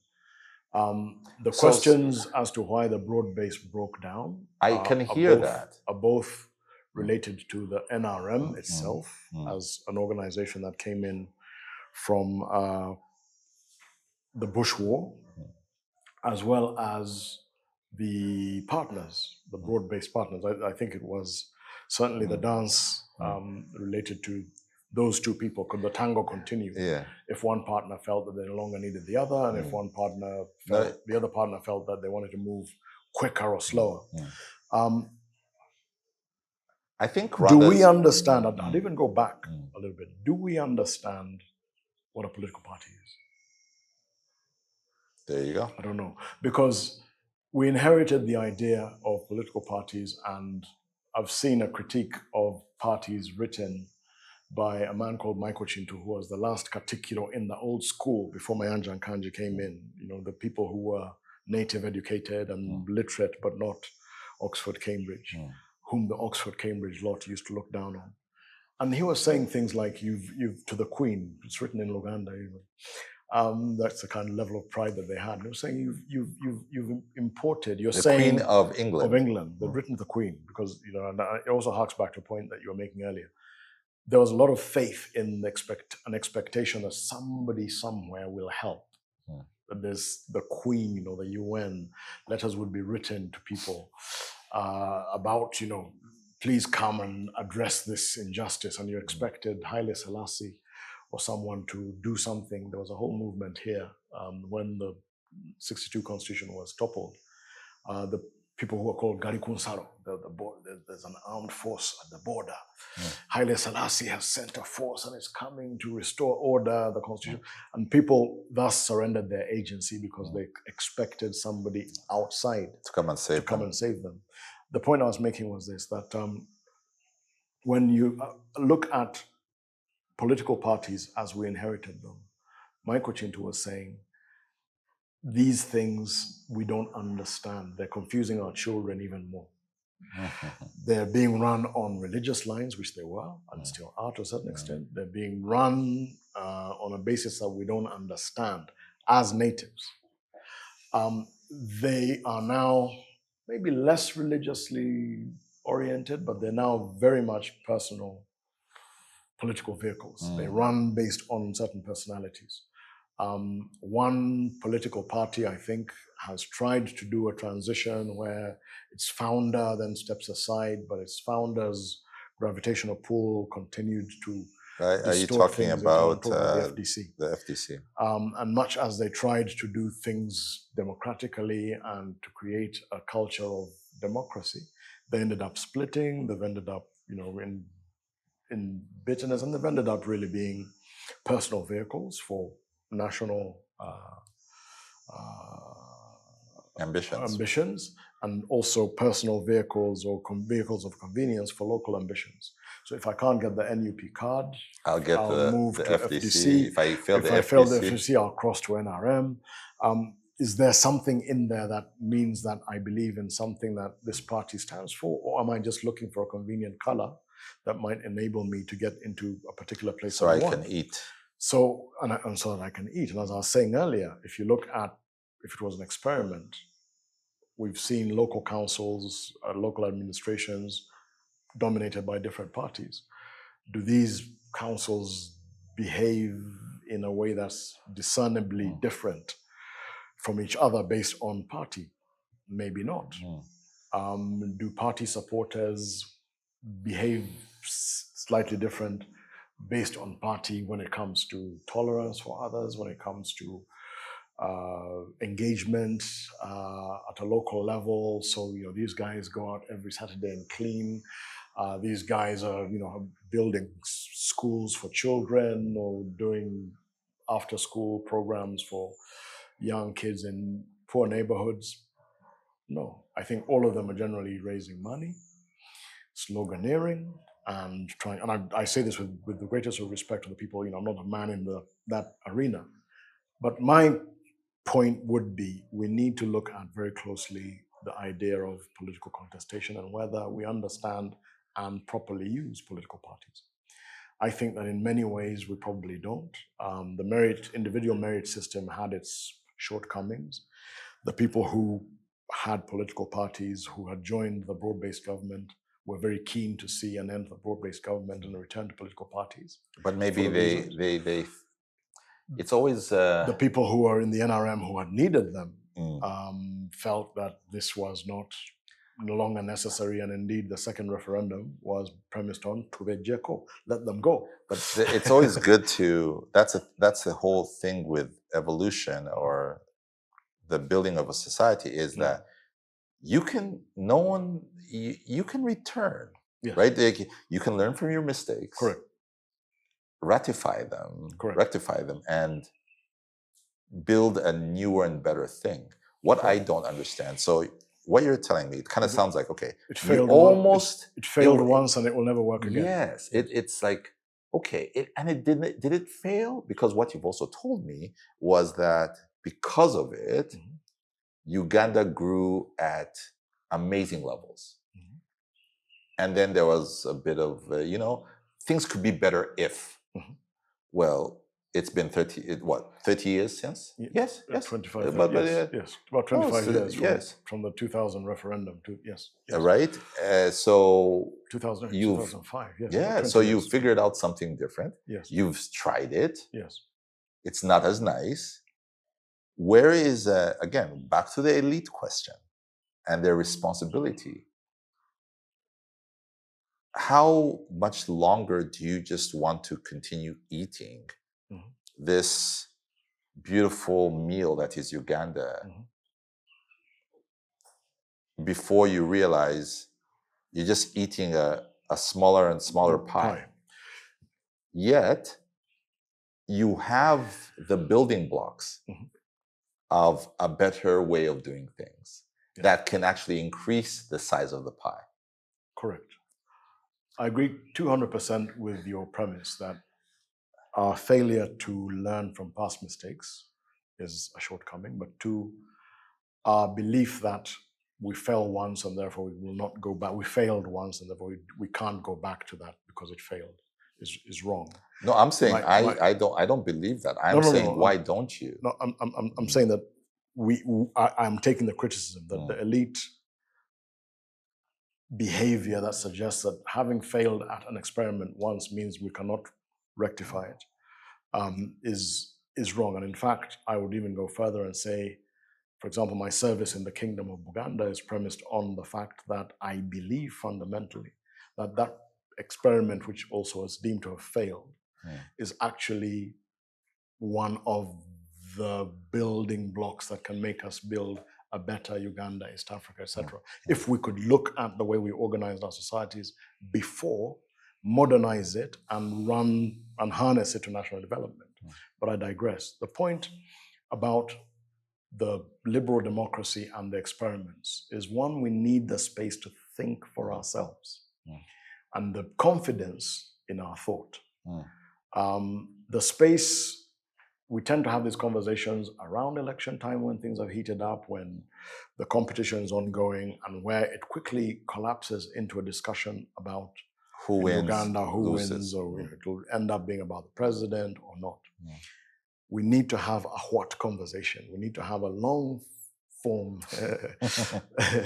a long form discussion that looks beyond 5, 10, 15, 20 years, and also looks back beyond 5, 10, 15, 20 years, and looks for what has worked and looks around wider. What has worked for different countries, different cultures, and why has it worked? How do you get sufficient representation and responsiveness to the population without necessarily dividing the population so intensely every 5 years? To my mind, that's a problem. It's a problem because it slows down your economy. I went to England in July of last year, beginning of August. Was it last year or this year? I think it was last year. And they had an election, a general election. I couldn't tell from the airport through the city to where I was going to stay that there was anything that looked like a change of government. I arrived the day the Rishi Sunak had lost and Keir Starmer was taking over. I said to my children who were there with me that I wanted them to observe, not that the British are so clever and great and everything, but this is what should be happening on election day. The shops should be open, a taxi should be available, you shouldn't see heavy security presence. There should be a large element of continuity because common sense dictates that. Nobody was suggesting that when I win or when I lose, I'm going to shut down everything. But why is this sharp contestation necessary? And if we can find ways of reducing that sharpness, that doesn't make a person believe that if I lose an election, I'm going to be deprived of everything that I ever had. I'm going to be locked up. I'm going to be embattled. I'm going to be killed. I must therefore fight in order to keep power. If we can find ways of removing from the politicking a liberal language that dehumanizes, alienates, belittles others for their ideas or for the difference of their ideas with yours. It's those things. And thinking about it long term, to my mind, would enable us to come up with a more indigenous and functional system. And it may even be that it's not something that means we have no elections whatsoever, because people tend to think, well, you're just saying there should be seizing of power. Then how will it change it? We could modify it in many different ways. It's interesting that you're talking about seizing of power. So I've spoken to a few people about how do you change this, right? Because when I drive around Kampala, I'm almost seized by this scale of the challenge. Yes. And I wonder, I'm looking out into the city, Yes. and I'm just wondering, The I'm looking at hundreds, if not thousands of tens of thousands of homes. And I cannot see physically right now, I cannot see roads. Yes. Right? There's no sense of, you can't see the orderliness in the street. No. There's no and infrastructure. This has been built over years and years and years. And I wonder about it. And I ask people who I call elite again, how do you fix this? Who will fix it? Is MK, Mohozi, right? The person who will come and fix this, and how does he? And to the people I spoke to off camera, a lot of them said, it will be by force. So I would like to maybe discuss with you the intersection between force, or what I call positive state violence, and common sense politics. Yes. Is there space for that? And can you use, or should you use, state violence to create the environment for common sense politics? Let's distinguish between violence in the sense of the legitimate violence and illegitimate violence. Legitimate violence is essentially what every state all over the world uses to keep order, to protect its borders from external territorial integrity, to maintain orderliness. It is the policeman who might be armed, the police vehicle that has tear gas or whatever for riot control. It is the prison, because that's a form of violence. Courts and the law and order system are part of state legitimate violence. Legitimate violence, which is essentially the enforcement, regular, proper enforcement of law and order, is necessary and should be used to correct all of this. Why? There should be a planning law, and there is a planning law that says I must build and leave so many meters for road reserve, for infrastructure corridors. I must build to a certain height. I must face in a certain direction. All those things exist. What you're witnessing is a failure of those things. There is no enforcement. There is corruption. When the enforcement people come, they take something small, and that's the result. Disorganized development. And as I've said in different fora, we've begun to conflate that with freedom. We expect that because I have a light touch, nobody really interfaces with me. That's what is freedom. But in fact, it's not freedom. That is what is Uganda. It's disorderliness. Now, illegitimate violence, brute force applied without judicial process, without disproportionate to infringement, which is unpredictable, takes one out, leaves the other based on corruption, nepotism, favoritism of some sort, is wrong. And I don't think that brute force, illegitimate force can solve anything. Brute force and illegitimate force and fighting, it brought us here. Because our history had that from 1966. And then in 1980s, we had war. 1979 to 1986 was literally a transition from Amin. All right, from Amin into something new. It was trying to move our politics from the 60s, 70s into the late 80s, early 90s. Just saying, we're just going to go in and smash will take us into more war and then bring us here. What we need, and a friend of mine once said to me that he's friends with me. I thought he was friends with me for another reason, but he said, the main reason he's friends with me is I've got optimism for 3 people, and he comes to me to get some optimism. Some might call it naivety, I don't know. But optimism, common sense would dictate that the what, before we talk about the who would do it. If we simply applied the laws that we have consistently, uniformly, punishment meted out uniformly, consistently, whenever there's detection, there's punishment, people begin to behave in a certain way. It didn't take mass. I don't believe that the, say, orderliness of Rwanda is premised on the horrific deaths of the genocide against the Tutsi. I think that the orderliness of Rwanda that we see today is premised on the post-genocide engagement of government in the consistent enforcement of laws. So I've seen traffic there and I've seen borders there. I don't see borders jumping traffic. I see borders abiding by traffic. Why do they abide by traffic? Because they've got a number on their back, which is detectable by camera. That number is connected to their phone.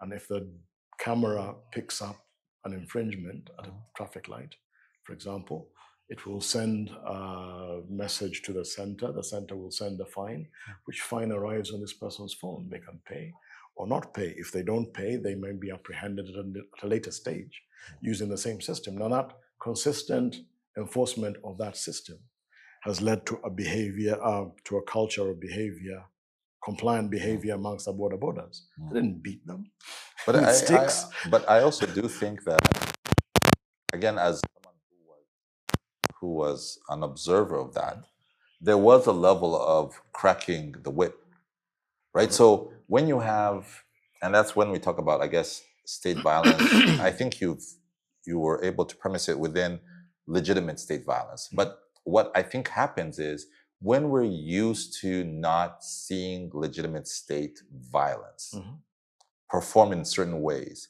when it finally appears, it seems like injustice. It looks like repression, yes, it looks like oppression. And the critical thing is it must not stop.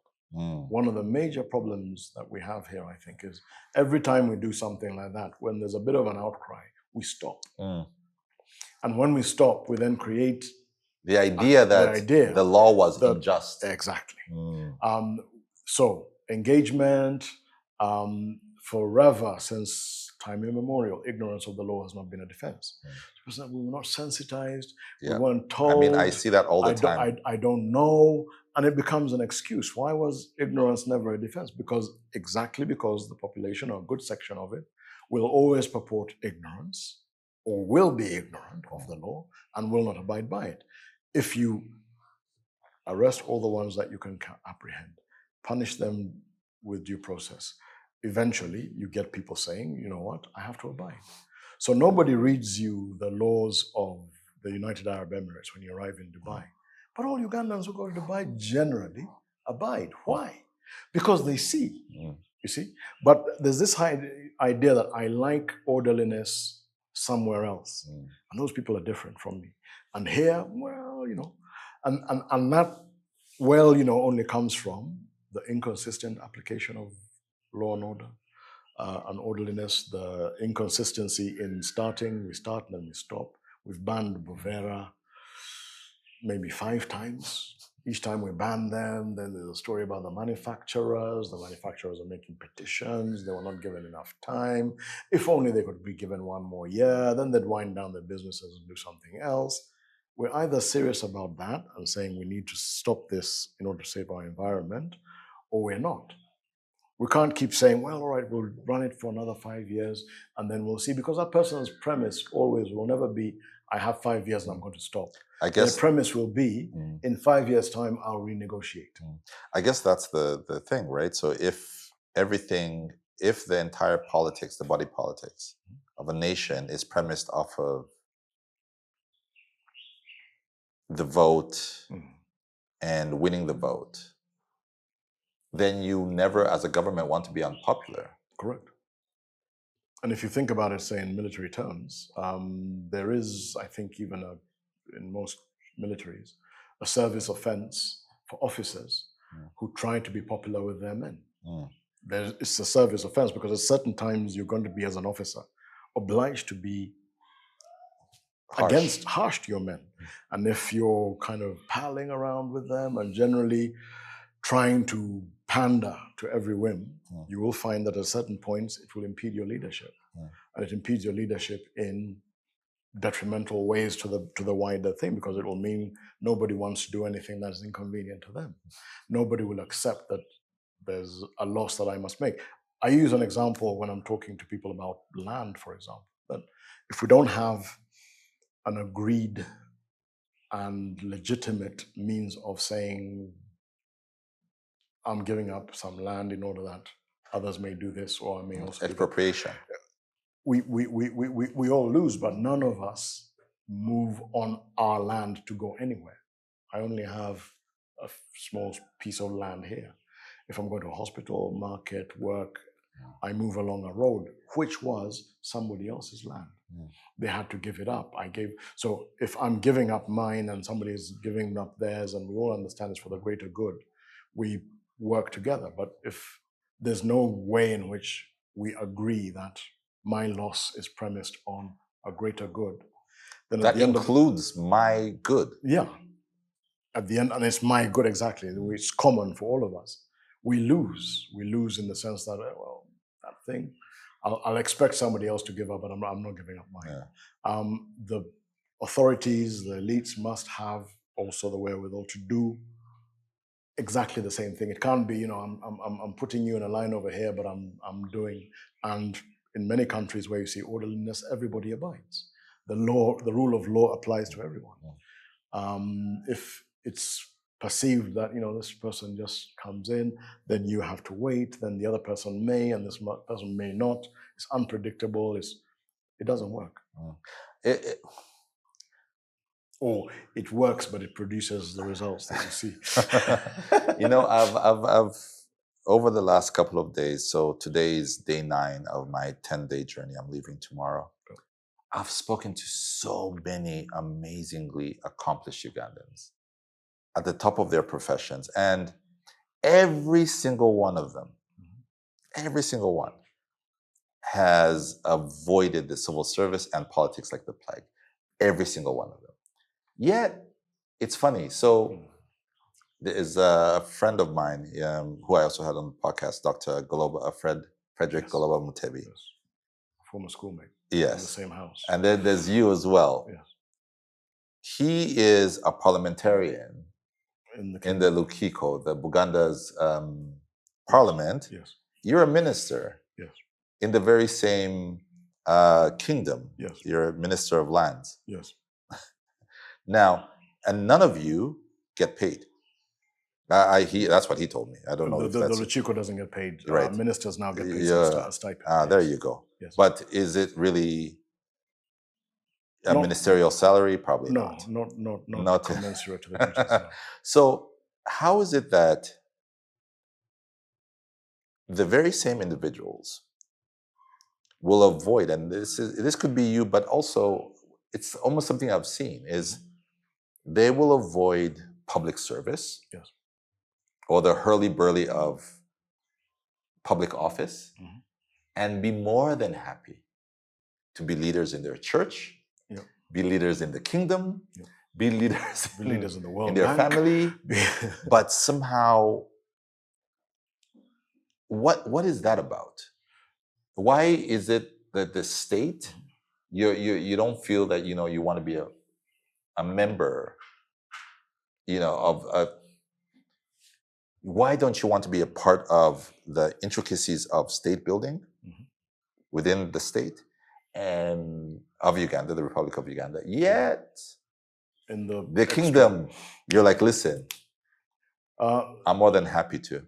I serve in the kingdom because, one, my family was in service, and you tend to do things that you've been exposed to, that you've seen. Your mom was a minister. My mom was not a minister. Was a minister in government. Yes, but she also served in the government of Uganda. and she was a parliamentarian. Before she was a parliamentarian, her grandfather all served in the kingdom. Yes.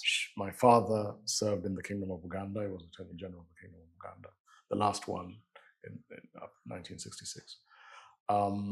So service in the kingdom was, I'd nearly say, expected. But the more important question that you ask is, what deters me? Because my mother went into elective politics. She was a woman. And not just you, huh? She was a woman. I'll speak for me, and I'll then think what others. My mother served as a woman MP for Mubende, and Mityana? No, for Mubende. Before Mityana was split from Mubende, so Mubende was that's where I was born. Was the district in Mubende? Yeah, Mityana. Wow. Mityana Hospital, 1980. Wow. No, and that's where my mother is from, Mityana itself. So if you knew the Kalanzi family, George William Kalanzi, that's my mother's uncle. From what my mother's experience as I witnessed it in electoral politics was, I didn't fancy it for myself. I'll speak for myself. It took a lot of her resources. It took a lot of her time in a way that I didn't feel was beneficial to the function that she was supposed to be, part of what the function she was supposed to be fulfilling. So she spent a lot of time, people coming along saying, we need to buy footballs because your rival has bought footballs and is giving out footballs over here. We need to spend money on posters. We need to spend, the church is raising money for something and and this local school. And all those things are good, and I do give money for local football causes and various things. Even where I serve, but I felt that a lot of what she needed to be doing as a parliamentarian, she couldn't do. She wasn't equipped. The system did not equip her and enable her to do properly. But in return, it was taking a lot of her resources. Because at that time there were no parties. She left Parliament she stood in 96 for the 96. She stood for the NRC. Then she stood for the 96 elections, and she stood down in 2001. She stood in 2001 for East African Parliament, didn't get in, and then she stopped competitive politics. By that time, the tendency towards populist,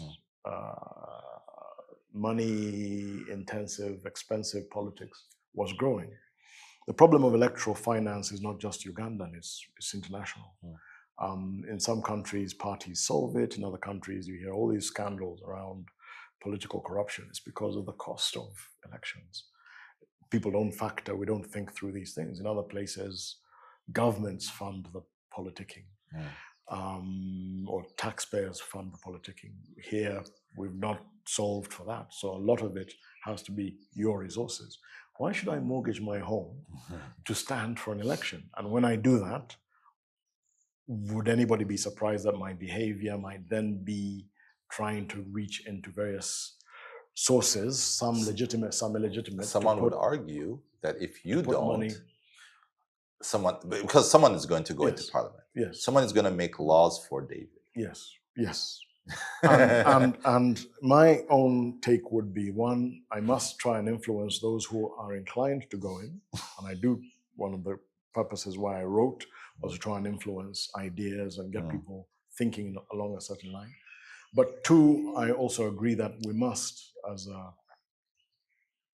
class in society that's privileged, and I'll accept that immediately, engage more on the elective side of things, and engage more on the organizational side of things, because those two may not be necessarily the same, but they both lack, when I say organizations, the technocratic.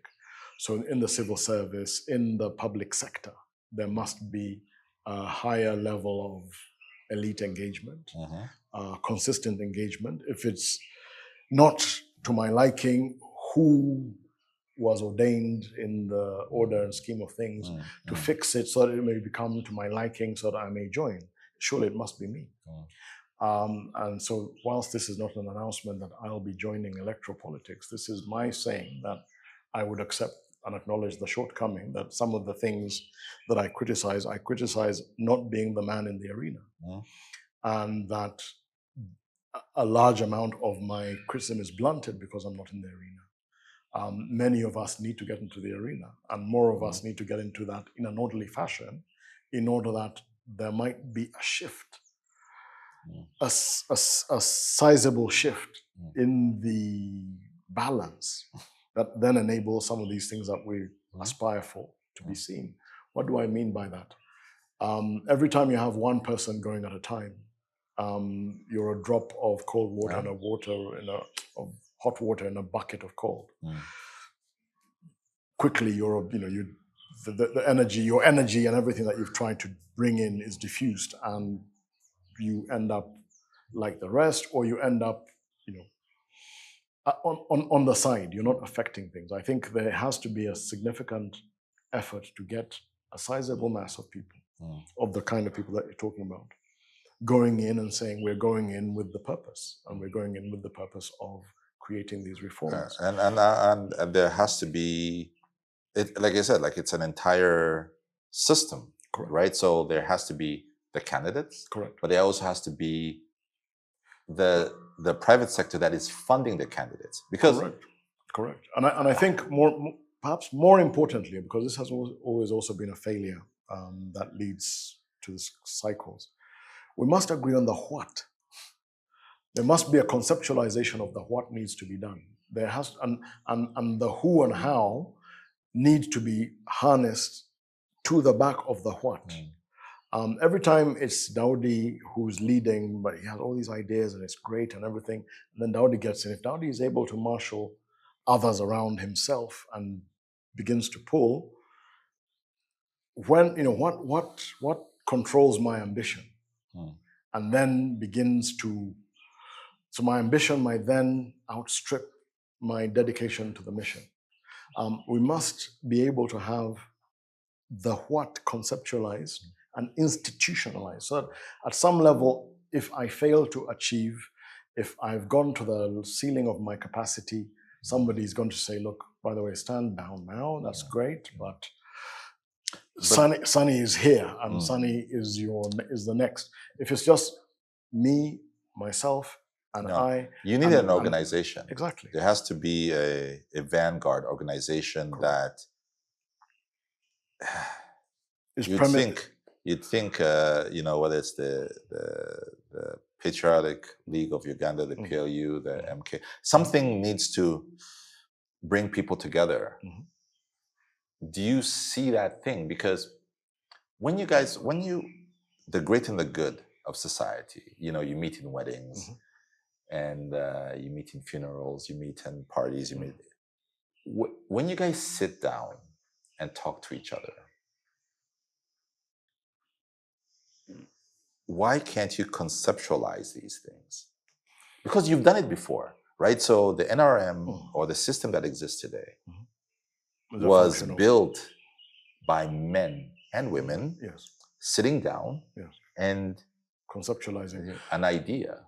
It's a very good question, and I think that part of that answer as to why it's not being done, I gave earlier when I talked about the structurally adjusted generation, that it takes a lot to get people into the space where they will feel that they can and should think beyond just themselves and build a bigger platform. But many people that I meet and engage with would have resonance around, we need to conceptualize these. But let's also not underestimate the deterrent power of the kind of violence that is meted out against different political thinking.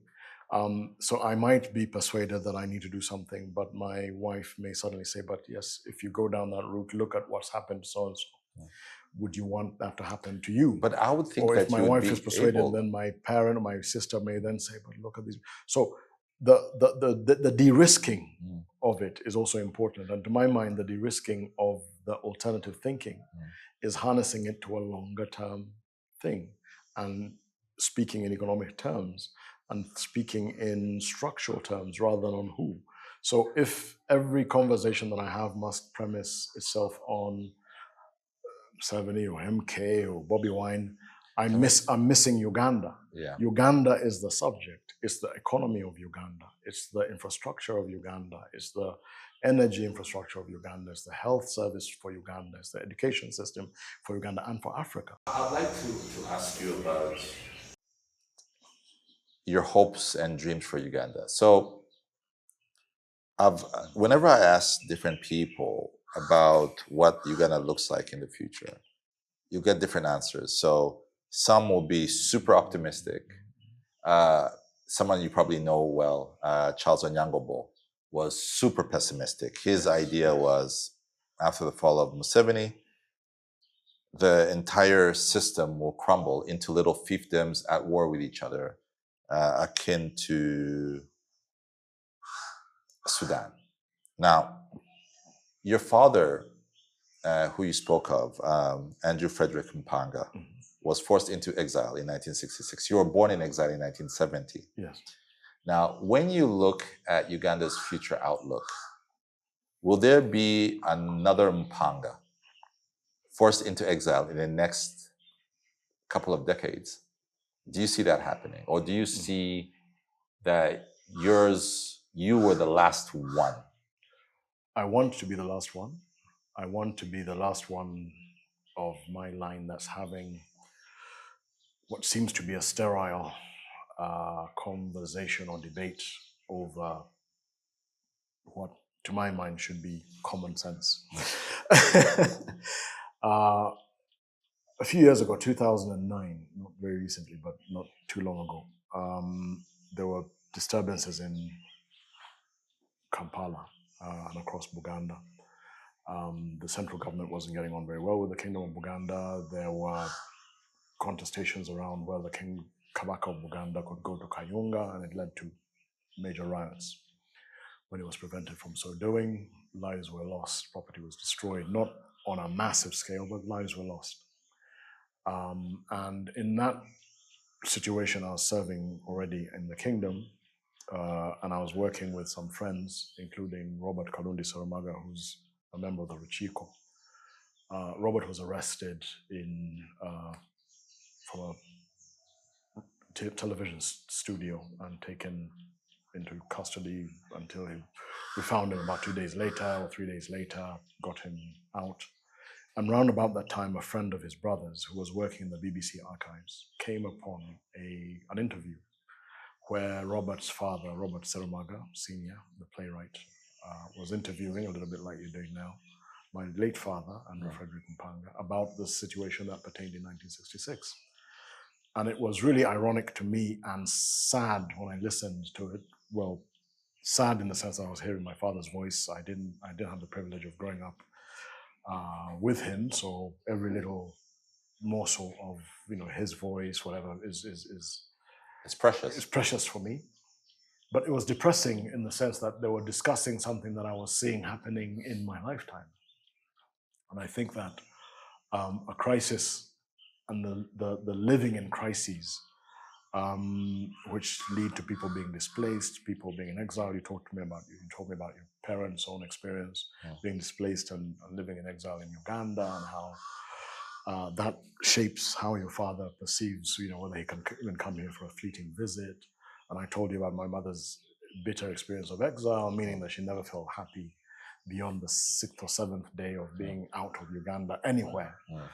At any time after that, means that I really hope and pray that we wouldn't have a situation that causes displacement, exile of people, whether on a mass scale or on a small scale, where a few people, activists or whatever, are set upon and find themselves unable to live in their country. Refugee status anywhere in the world generally imposes on people a personal deprivation, a disconnection from their own land, a longing which can't be satisfied, because we all have connections to where we come from. We like to live in our places, in our spaces, to be able to go and come as we please. And so you don't wish exile on anyone at any time and any scale. My hopes and aspirations versus my expectations or my What do they scenario.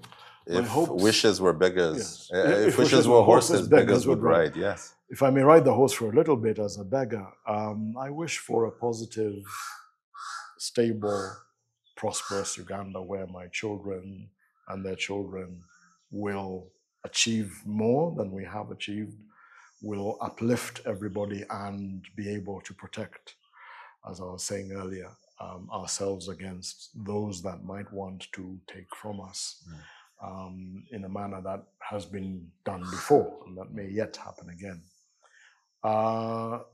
Unfortunately, the lack of institutionalized management of succession, our failure to adhere to the 1995 Constitution and the aspirations therein, and there I'd go into the whole basic structure theory of the Constitution. I think the Constitution that, as amended so many times now, is really not the Constitution that was passed in 1995 as a basic structure, but that's a slightly different thing.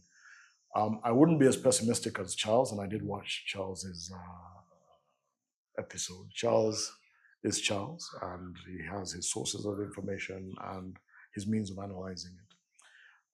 I would not disagree with him as to the likelihood of violence, and indeed a lot of what I've been advocating over the years has been an attempt at getting those people that need to see in the elite again the likelihood that the behavioral pattern that we're following leads us to a place where the likelihood of violence is higher.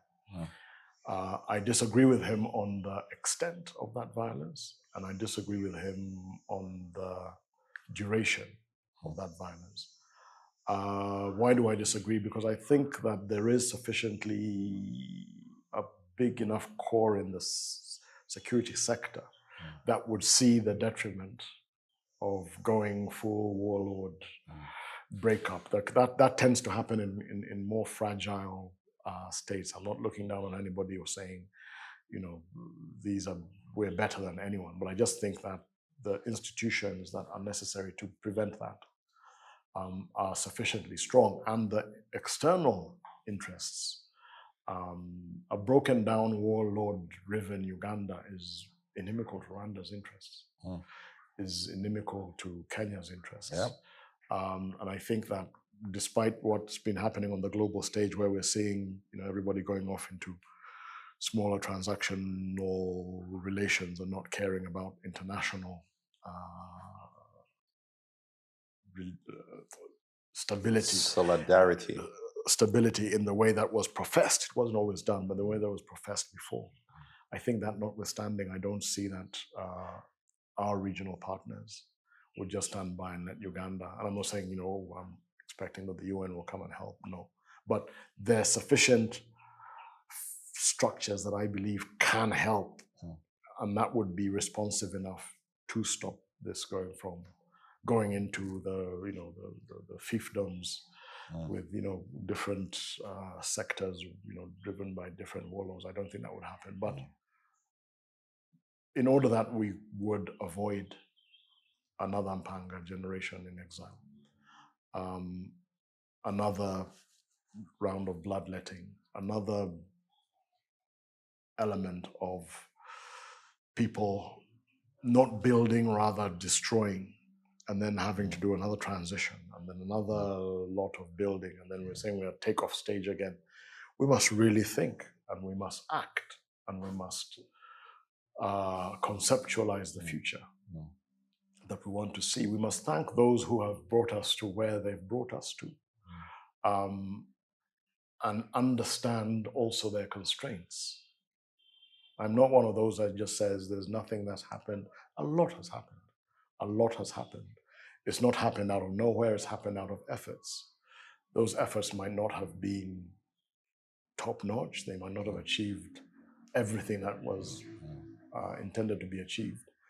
But the criticism that's made of a child who's got 40% or 50% in an exam is not a criticism of you're dumb and you're doomed to failure. It's a criticism that says, look, there are 40 more points on the table that you left, and here's how you can get them. Yeah. And the things that we can't achieve just because I can't do it doesn't mean it's impossible.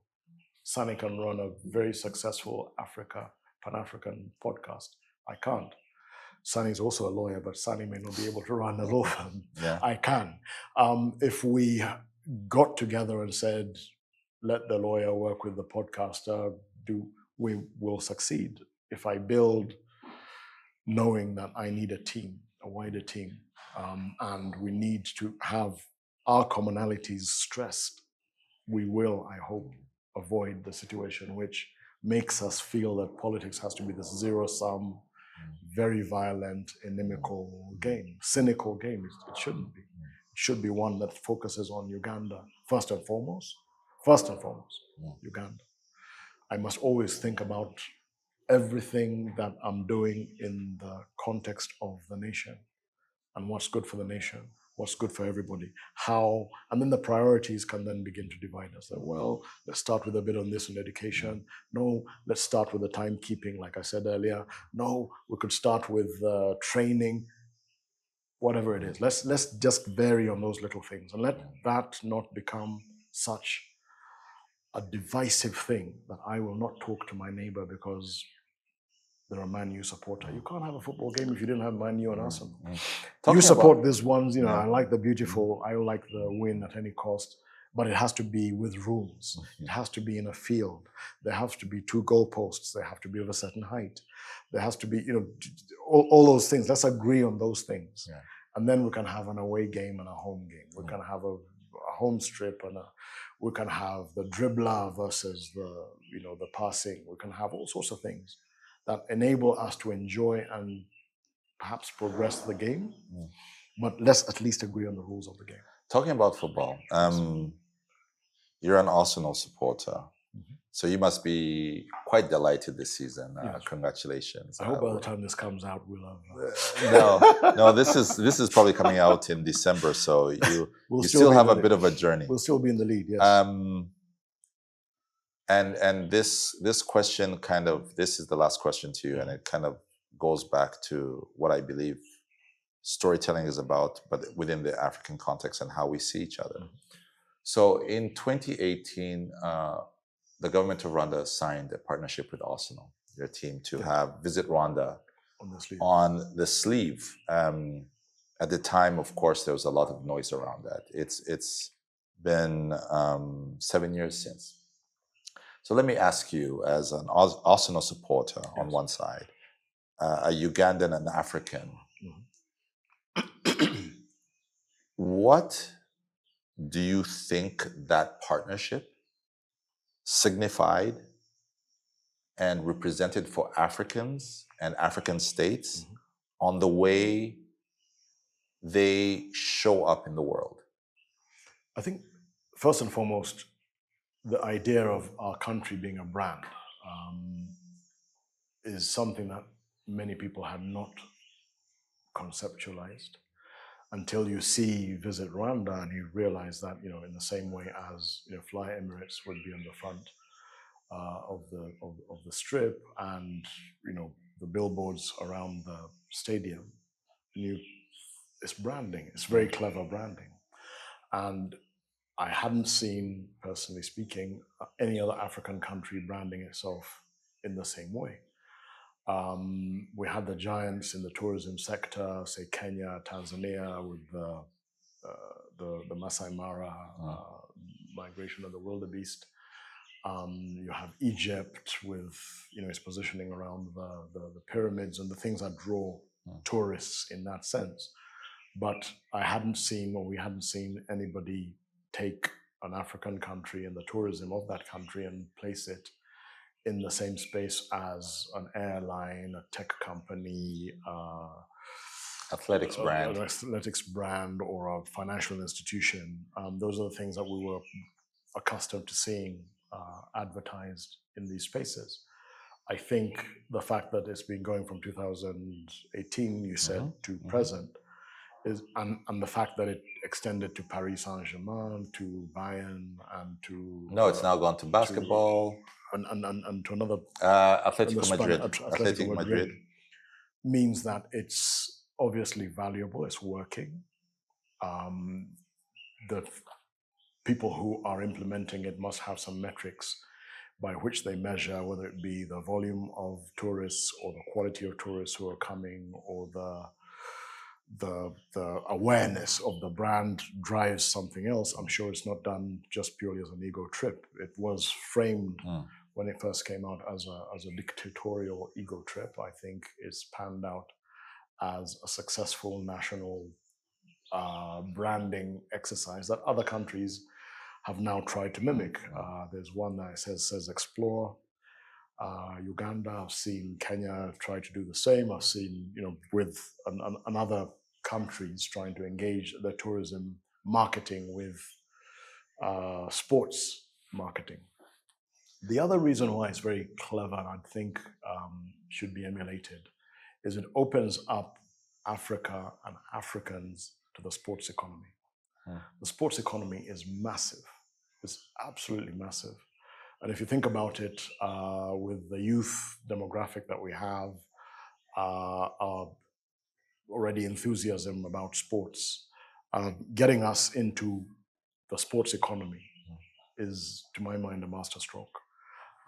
It's an understanding that it generates not only jobs for the big stars, and those are really outliers, but it gets us into the spaces where we're talking about construction jobs, where we're talking about catering and hospitality jobs, where we talk about all of those the synergies, which can be driven by and off the sports economy, and to my mind, it's a great thing. I think it's continued for so long that it attracts Arsenal stars and other people to Rwanda, to the naming of the Gorillas ceremony and others. It's great. No, I think, and you're 100% right, but I think as a Rwandan, and maybe I'm kind of in it, but I think if I'm looking at it as an African, it's us as an African state refusing to stay in our place. Correct. Right? There's certain, I feel like sometimes the global systems want us to be in that corner. And a country as small as Rwanda refused to be in its position. Yes. The larger question was, why is this poor African country doing this? Wasting money. Right? Yeah. Wasting money. I think the premise was you're wasting money. Wasting money that you do not have. You should be. And I think as Africans, the larger question or the larger inspiration that we should be taking from this is, let us be loud. Yes. Let us not stay in our places. Let us not be happy with our fates. I think on underlining that and in extension to that, I'd also say it says innovate. Because as I said earlier, it wasn't something that had been done. It had been done by other brands, banks, airlines, whatever. The branding of a country, and putting an African country on a sports team's strip had never been done. Now that it's been done and has proven to be successful in not just one league, but several, makes you understand that there are many things that we can do differently, aside from saying remain where you are. Also think of other things. Look at the bark of a tree and think that you might make cloth. That cloth might be valuable. Look at one metal and think about what it could do if you alloyed it with another. Try to innovate and make different ways of solving for the problems that we have. Because again, if it had just been the traditional thinking, it would have been tourism is driven by a billboard or a small poster that's put in the embassy in a foreign country. There might be a little bit of advertising, but that advertising is done, on a CNN program. It's the usual, this is a simple logo with mountains, but also a traditional design on a football strip. It's gotten conversations going. People saying this is wrong for a poor country. They're talking about Rwanda. whether they're saying bad things or they're talking about Rwanda. If it makes a person witness a goal, spectacular goal, feel elated, and then think, where should I spend my holiday? It's right there. If that's not the one that you're looking for, but you're looking for the person who's going to be inspired by the research that they did, where's this place anyway? What's there to see? What can I do?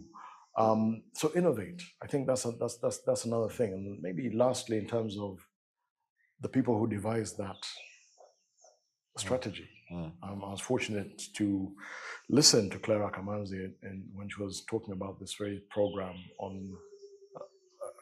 a program that was done at Harvard Business School about doing business in Africa. It was devised by young people, young, seemingly inexperienced, and inexperienced in global marketing people. But they had an idea. And that idea they sold it to people who didn't have experience in global marketing, but who had the audacity to think big about how Rwanda should project itself. Whether that had been for political purposes or for economic purposes or in security terms, they took that leap of faith. And the ideas of young people and the audacious value-driven leaders brought that result. I think all of us can learn from that. Yeah. Value-driven leaders and young people. I think that is the future of Africa.